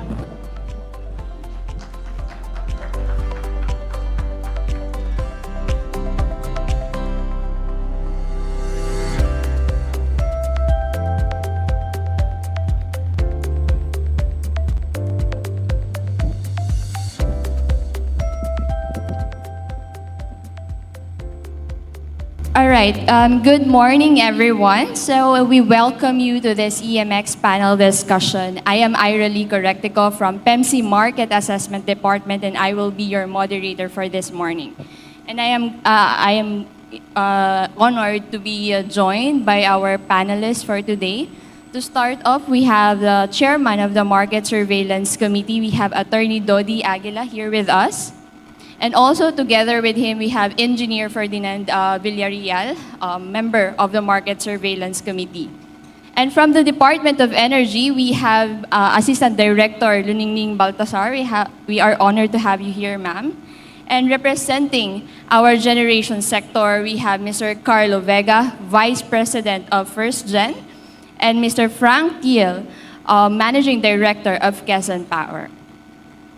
And lastly, joining us in this discussion all the way from California, USA, we have Mr. Eric Hildebrand, Executive Director of the California Independent System Operator. And also we have Amelia Blanc, a Manager of Market Monitoring and Reporting in CAISO, and also Adam Swadley, Senior Advisor also from CAISO. Hi, Eric, Amelia, and Adam. Good evening there to you guys in California. All right, to start off, the 2023 EMX aims to focus on the dynamic characteristics of the WESM by highlighting the innovations and enhancements implemented in recent years, as well as those that may be implemented in the near future by our generation sector. These recent enhancements have contributed to achieving the delivery of reliable and cost-effective electricity to our grid users and also our consumers. These were also the main topics of the presentations made earlier.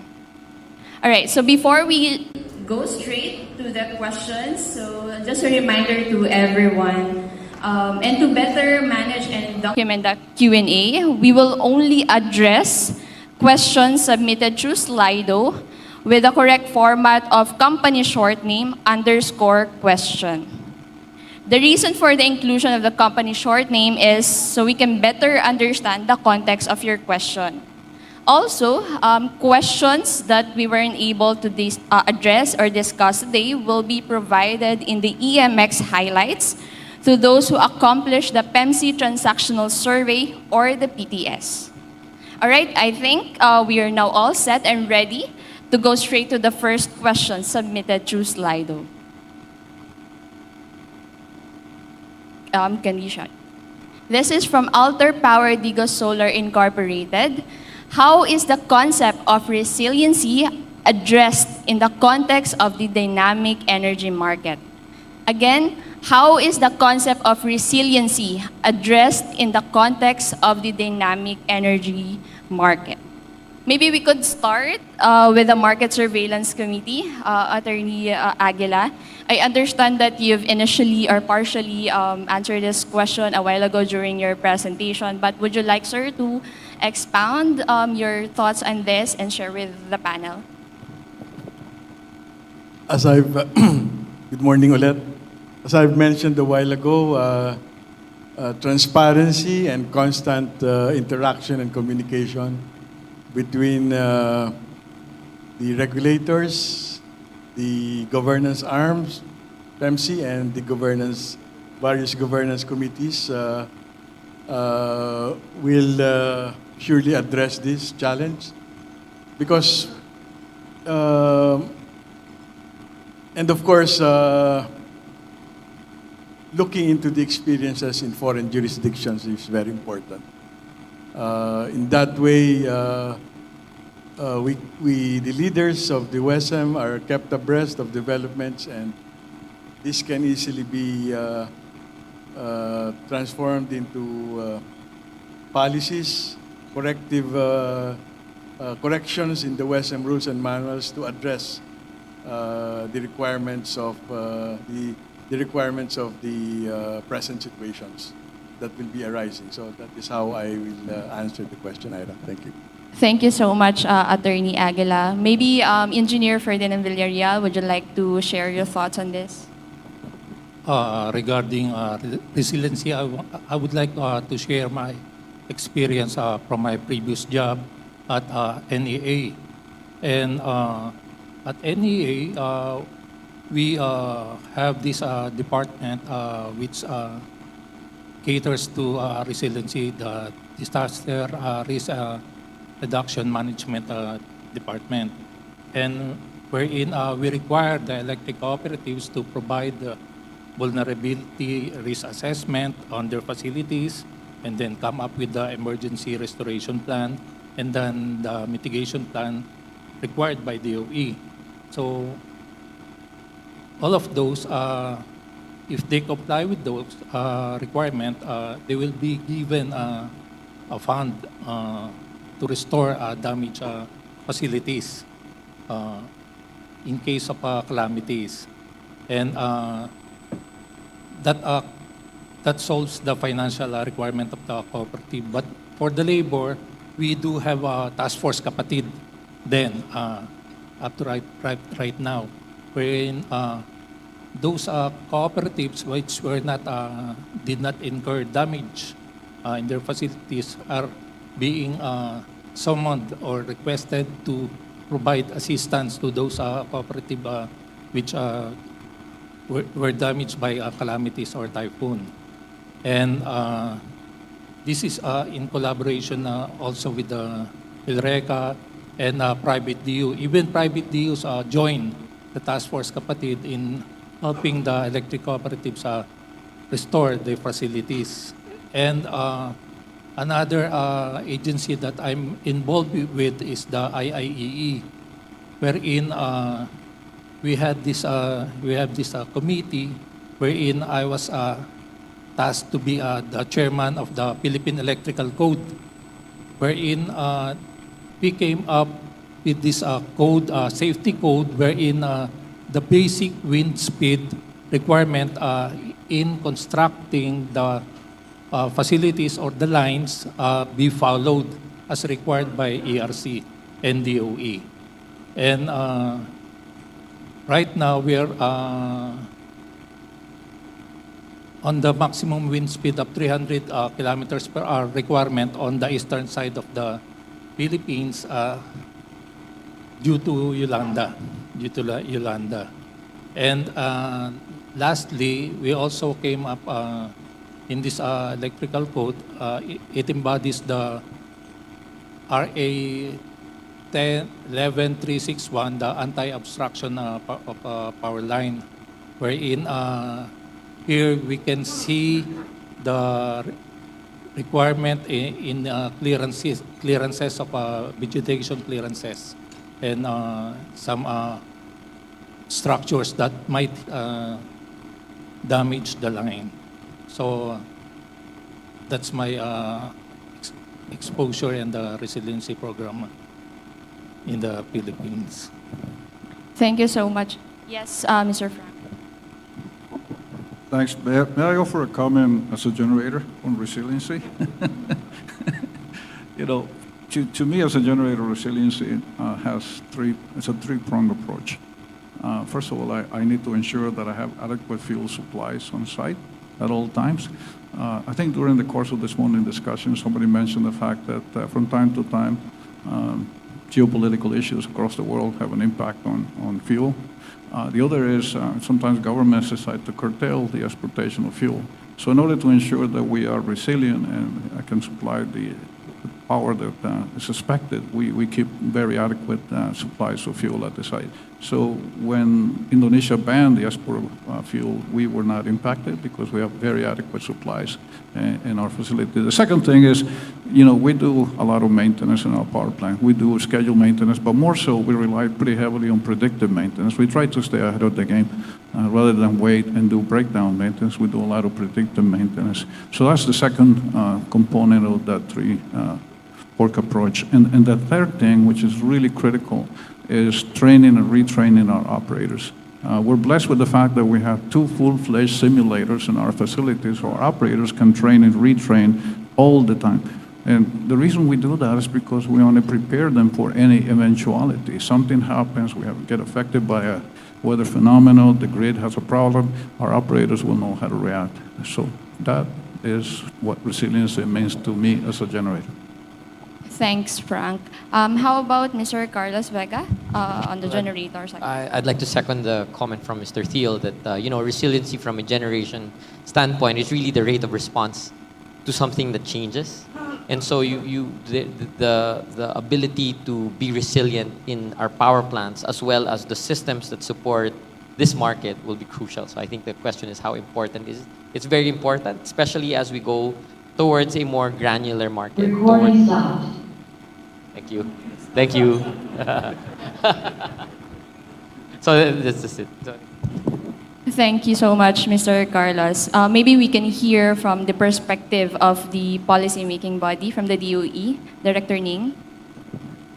Thank you, Ira, for that question. So, having heard all the responses, I'd like to encapsulate everything. So, from as defined, the resiliency can be defined that we immediately go back or restore the system from a disruptive event.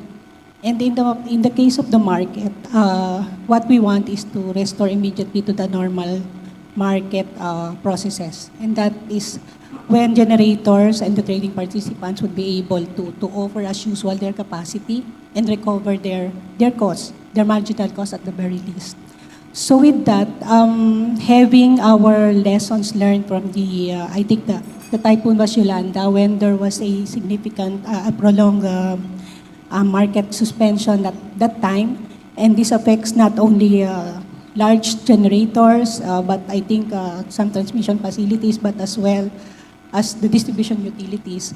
What would be crucial is for all of these actors to be ready, such that when they were able to go back to their normal operation, the market is ready also to sustain the normal market operation.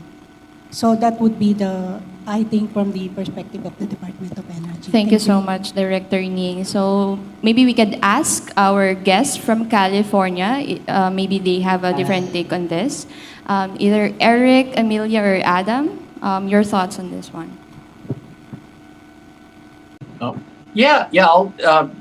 Great question. Great question. And I agree with all the prior answers. I agree with all the prior answers. Can you still hear me? Hi, Adam. Yes, go ahead. Okay.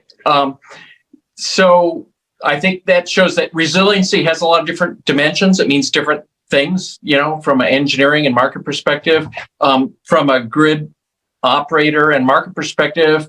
I think it's important to have market incentives, set up ahead of time, and that can make it clear what the obligations are and the rules, when an emergency or something does happen for generators. And then you need to have the pricing right, like the other speakers mentioned. You want to make sure the prices provide a strong incentive for generators to be available. And I think that's the framework. But I think, as I tried to mention too, there's always a role then on top of that operator to take manual actions. But we view those as not taking the place of the market, but complementing the market or supplementing it, or kind of filling in some gaps in the market. I gave the example of batteries, but there's some examples like that. So we really, again, the market structure and incentives is the foundation. And then on top of that, you want to have some manual actions that complement the market rather than are a substitute for that. Thank you so much, Eric. Maybe Adam or Amelia would like to add to that.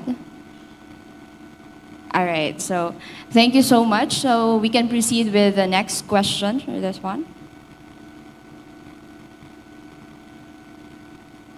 All right, this is a question from Meralco. How did electricity spot markets in other jurisdictions address the impact on supply-demand conditions and prices of battery energy storage system ability to quickly change from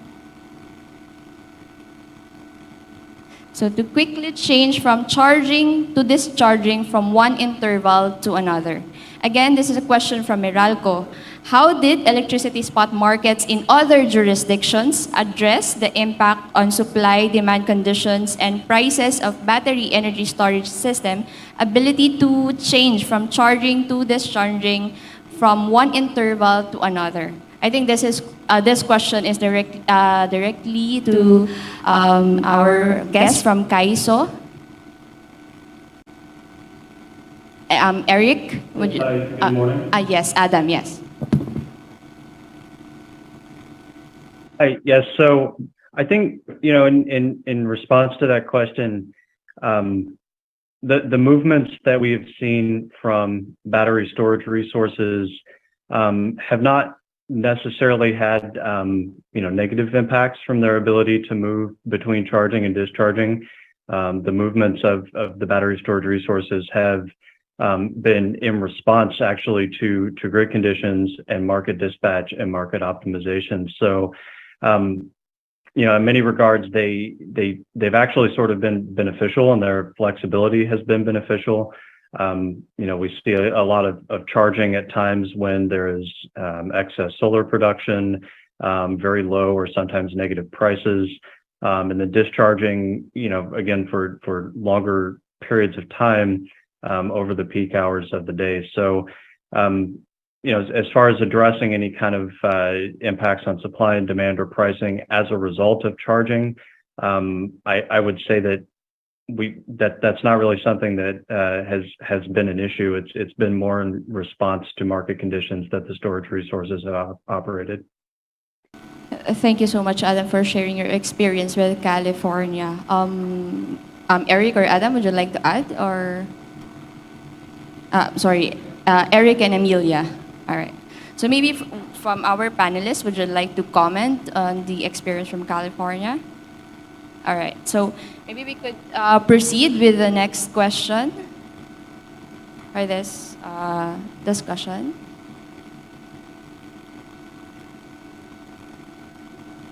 Okay. So while waiting for our questions, again, a reminder for our market participants, you can submit your comments through Slido. Just simply scan the QR code located on your respective tables. All right, this is from the DOE. So what is the possible effect to the WESM of the implementation of reserve market in different aspects, both technical and economic? Again, what is the possible effects to the WESM of the implementation of the reserve market in different aspects, both technical or economic? For this question, maybe we can hear the thoughts from our generation sector, both the first gen and QPPL, in terms of your respective preparation and foreseen effects to you as a market player. I think as mentioned in my presentation earlier, we look forward to the co-optimization of reserves and energy, mainly because we feel that it will improve the way price signals are sent out to generators like us and even to end users. Because I think the co-optimization will basically tell us how we should value the reserves and energy as they serve their needs on a more granular fashion. It will be a better guide for us, basically. And hopefully the bugs have already been worked out, but it's something that we look forward to because it will improve further the market efficiency of WESM. That's it. Thanks, Carlos. Frank, would you like to add to that? Yeah, no, I think the reserve market implementation will be very welcome. I think in most markets where you have a reserve market, especially when you begin to bring in more renewable energy, the variability of the renewable energy becomes a bit of a challenge. So having a reserve market, a strong reserve market, I think is going to help mitigate any concerns associated with that. So I think it's a great idea. We're looking forward to seeing that happen, and maybe there'll be an opportunity for some of us to play in that market as well.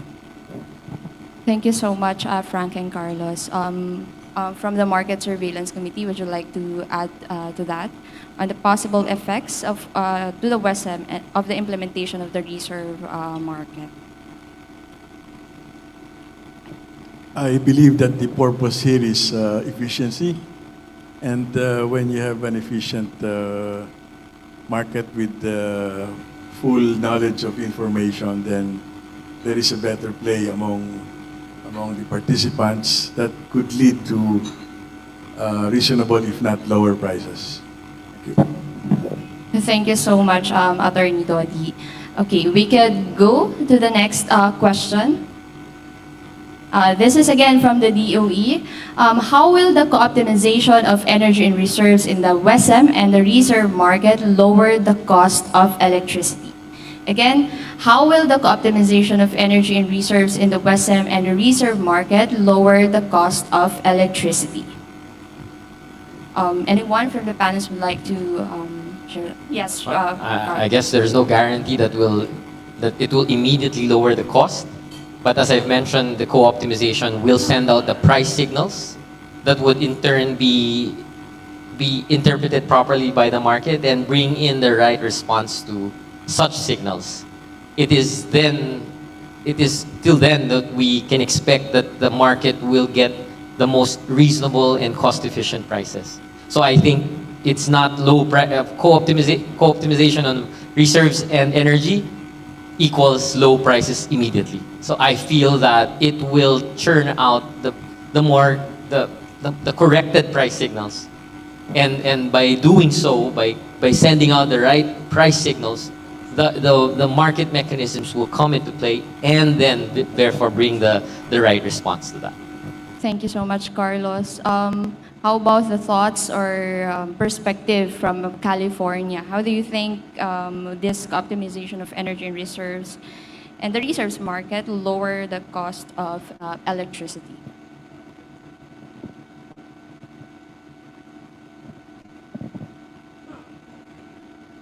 Would you like to share your thoughts on that, Eric?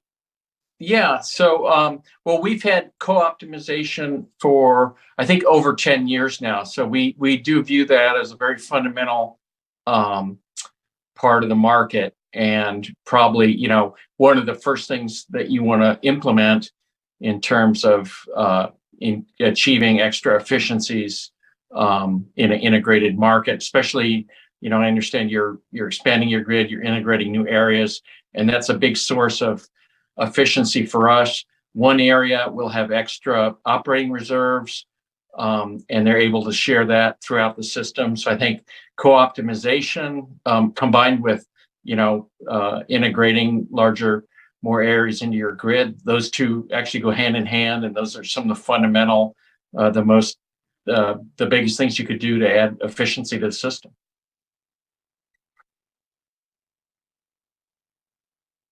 Thank you so much, Eric, for sharing your experience in California. So maybe we could proceed with the next question. This is from Anda. Are there rules already for battery storage facility? Again, from Anda. Are there rules already for battery energy storage facility? I believe Assistant Director Liningning Matlasan can answer this question. As I recall, the DOE promulgated a department circular regarding this. Would you like to share it? Thank you. So currently, I think the market operator is in the stage of developing the proposal for rules change as provided in our policy. Soon we'll be expecting their submission to the rules change committee, and that would be the basis for the specific guidelines on how the batteries would converge into the market. So please expect that, and soon we'll be conducting the consultation. Thank you. Thank you so much, ma'am. We'll look forward to that public consultation for that. All right, so can we proceed with the next question, please? Yeah. This is a question from PEMC, and I think this is for Kaiso. If standalone, are they treated as generator or load or ESS, and why? I think this question is referring to battery energy storage system. So if standalone, are they treated as a generator or load or ESS, and why?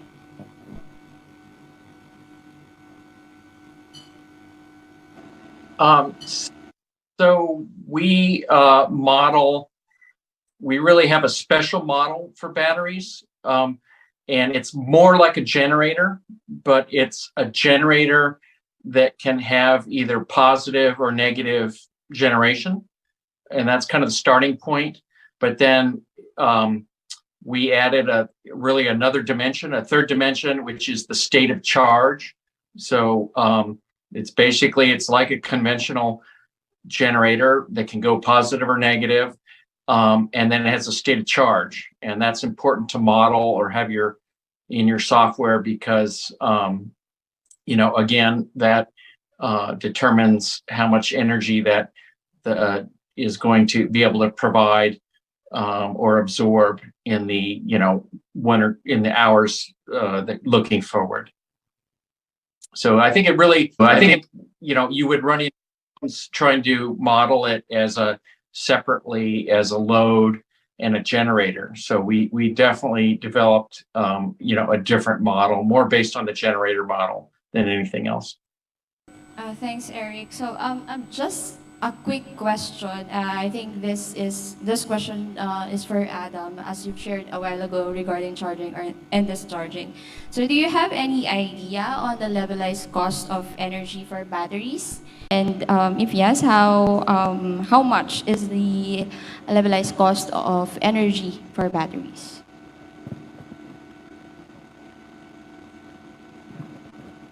Adam? I apologize. Yep.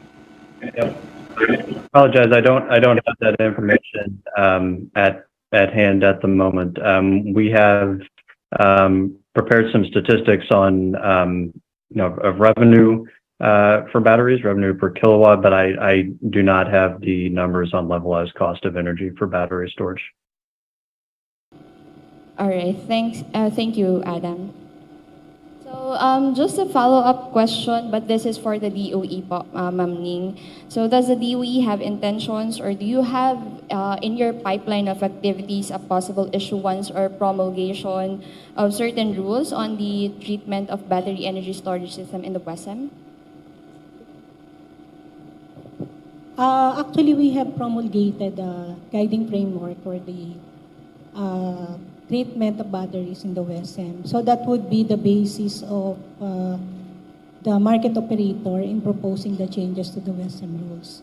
So if I'm not mistaken, we have identified 3 or 4 categories or of batteries, wherein I think we have the integrated, the standalone. Each applied for a conventional and non-conventional technology. So the proposed rules change should be able to adjust to the requirements of the general framework. And then after that, we will review the proposal once the PEM board submitted to us to ensure that these are already in line with the framework. I forgot the DC number, but probably I can share a copy of the policy to you, Ira, so that you can send it to the one who asked the question. Thank you. Thank you, ma'am. So we'll look forward for the copy of that, sir. Okay, next question. We can proceed with the next question. This is still from PEMC. Are battery energy storage system application more prevalent in generation, transmission, distribution, or utilization sectors?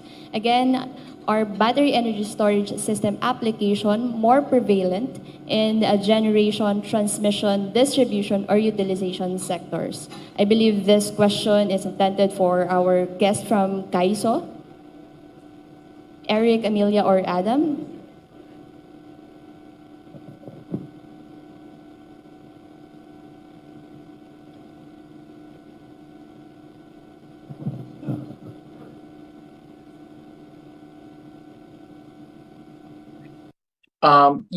So I would say generation.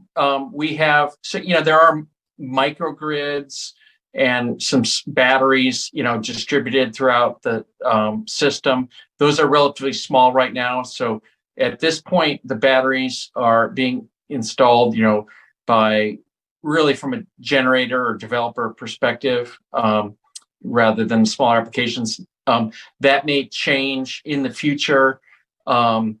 especially if we get electrification of the transportation sector, then the idea is and the projections are that it would become economic for people behind the grid, off the grid, to start installing more batteries to charge their car, because the economics charge up their batteries when it's cheap, and then charge up their transportation. And if that happens, when that happens, then we think there'll be some effort to aggregate those batteries into a grid resource, so that an aggregation of small batteries, behind the meter, distributed, could then be aggregated and be essentially a demand response resource for the ISO system. But right now, batteries are by and large being developed, as generation sources.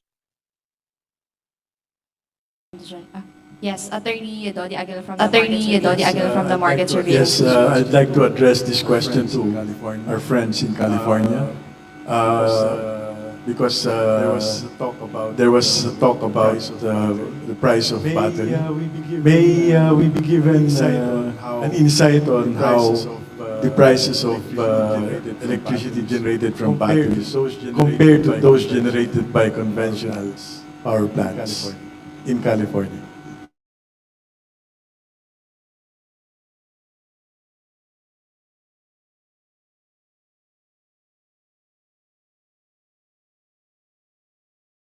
That is being made here, or that's not the basis on which batteries are being developed.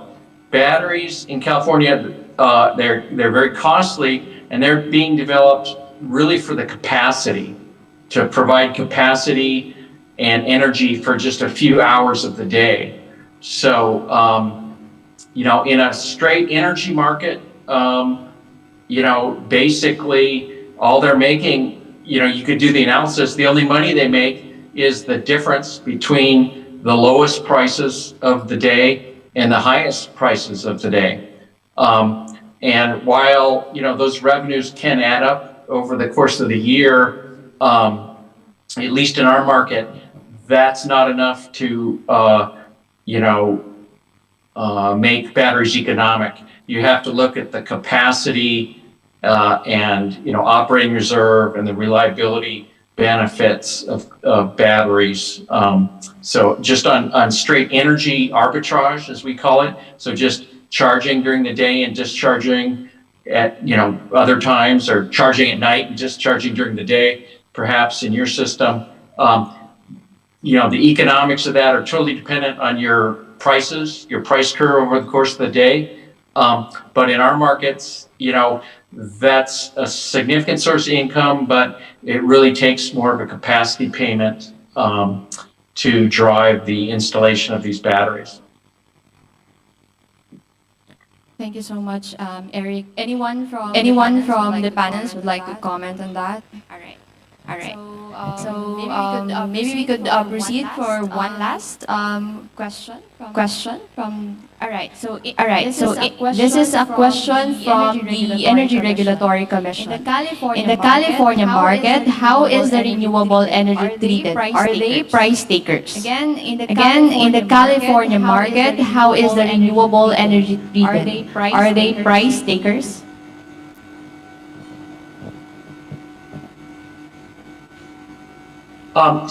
So yeah, wind and solar energy in our market, from a production aspect, they're price takers. So when they're producing energy, they're getting the market price. It is important we have bids to basically decrement or curtail wind and solar. So there's times when we have so much wind or solar that the price would go negative. So we've actually had, we encourage wind and solar batteries to install the equipment to be able to respond when prices get so low, basically to curtail production. So they're price takers when they're producing, when prices are positive, but when prices get very low or negative, then, that's an important part of our market, is to be able to curtail them by price. Then that's where batteries play a role. Ideally, you don't want to curtail renewable energy if you don't have to. So the California ISO has tried to minimize curtailment by, again, batteries, using that extra energy to charge up when the price might be negative or zero, and also regionalization. So tying in with the bigger your grid is, when you have a lot of extra renewables in one area, if you can export that to another area, that avoids the need to curtail wind and solar, in another area where you would have a surplus. Anyone from the panelists, MSC, DOE, from our generators? Like that. All right. So there's one last question we received from Slido. Can we go over that and then before we wrap up this discussion?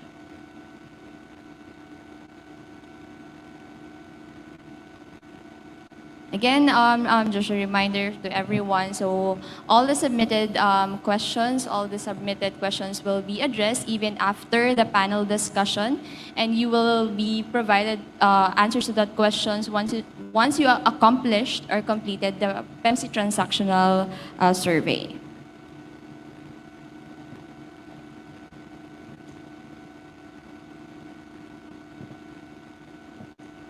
So, yeah.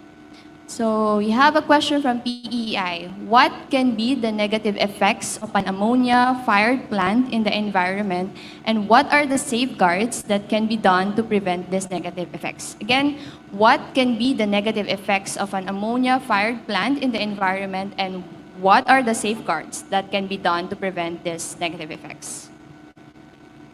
Frank, would you like to? Yeah, thanks.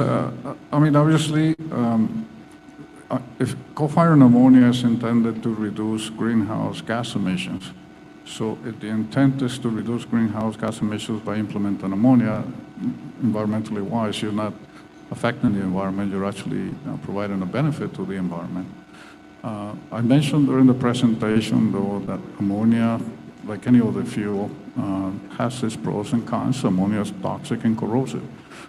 So the way to mitigate the risk associated with that, we've taken the path of ensuring that we do a very detailed risk assessment, make sure not only that the systems are engineered properly, they're well built, but that also we have the operational procedures that we need to put in place in order to ensure that we can handle the ammonia safely. Ammonia as a commodity has been used widely across the world. There's quite a bit of experience on that. There's not as much experience, large volumes being used as a coal-firing mode, but if you put the right engineer behind it, you build it accurate in a proper way, and then you have the procedures that you need, you can mitigate the risk associated with that. It's a foolproof, I don't think anybody can say anything is foolproof nowadays. It's never been, but we will do and we'll ensure that we can mitigate as much as we possible the risk associated with that. So identifying the risk up front, knowing how to deal with them, I think is key to minimizing any potential negative impact. Thank you so much, Frank. Again, any comments from the panelists on that? From the Market Surveillance Committee, DOE? All right. Okay. I guess that's it for this year's EMX. Let me conclude this discussion by thanking all of our panelists here today for sharing your excellent or interesting insights on the resiliency and on the topic and the questions that were raised and asked today. Again, thank you very much thank you very much to our panelists. And again, this is Ira Lee Correctico from PEMC Market Assessment Department. Thank you also. Thank you very much to all our panelists, Attorney Dodi Aguila, Engineer Ferdinand Villarreal, Mr. Carlos Lorenzo Vega, Mr. Frank Thill, Ms. Ningning Baltazar, Mr. Eric Hildebrand, Ms. Amelia Blank, Mr. Adam Swadley, and to our facilitator, Ms. Ira Lee Correctico, for that very meaningful discussion and exchange of concepts on our industry's most significant topics. May we also request the following: President Nadea, Chief Lanes, and Chair Noel to join our guests on stage for a group photo.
ladies and gentlemen, let us all give them a round of applause. EMX 2023 has almost come to an end. To officially close our forum, please welcome a multi-awarded, recognized, and notable contributor in the electric power industry with over 40 years of experience in all sectors covering generation, transmission, distribution, and supply. He is our very own PEMC Chief Governance Officer. A big hand to Mr. Fortunato Lainez.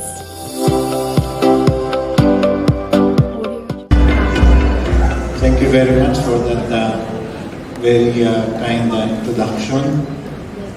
So magandang umaga po sa ating lahat.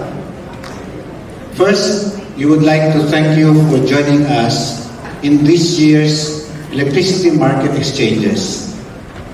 It has been a while since we've done this very important event face-to-face. The significance of this show is how we, as an industry, along with the economy, have markedly recovered from a disastrous worldwide pandemic. We thank our speakers who discuss important topics today, most especially to Secretary Popo Lotilla, who, as we all know, is a very busy man. We also thank our colleagues from CAISO who joined us online from California. If there is anything we learned from the pandemic, it is that technology has removed all barriers for sharing of information. The discussions on the participation of battery energy storage systems, or BESS or BESS, in the California electricity market have provided us with an overview on how this relatively new technology in our jurisdiction may aid in our operations, especially on those instances where we need immediate augmentation of demand or supply in the system when abrupt, unforeseen circumstances arise. Indeed, we see huge potential on the participation of this technology, which is currently being considered by Western participants, both generators and distribution utilities, and even the end users. The groundwork is underway, and we look forward to this being another reliable source of power.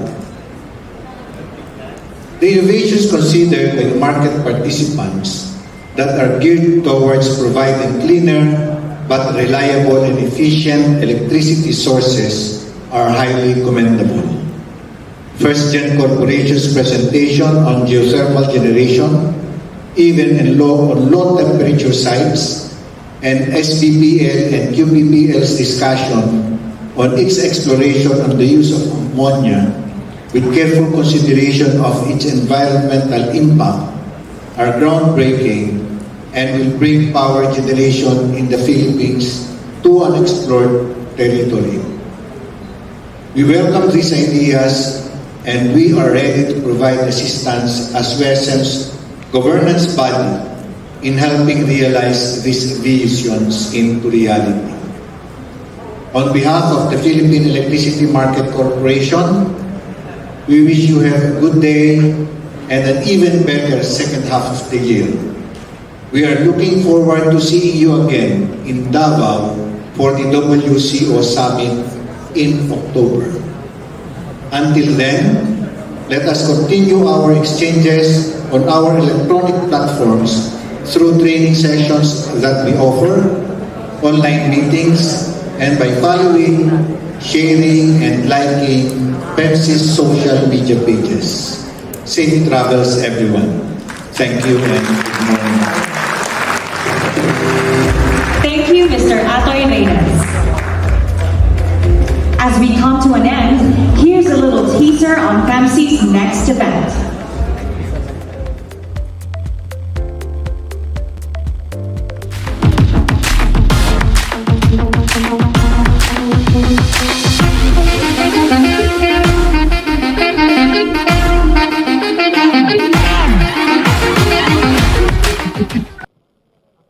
WCO Summit happening in Davao soon.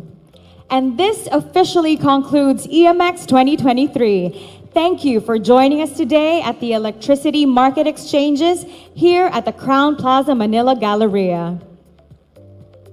Buffet lunch is available at our banquet tables at the ballroom foyer and side hallways. Our ushers will guide you.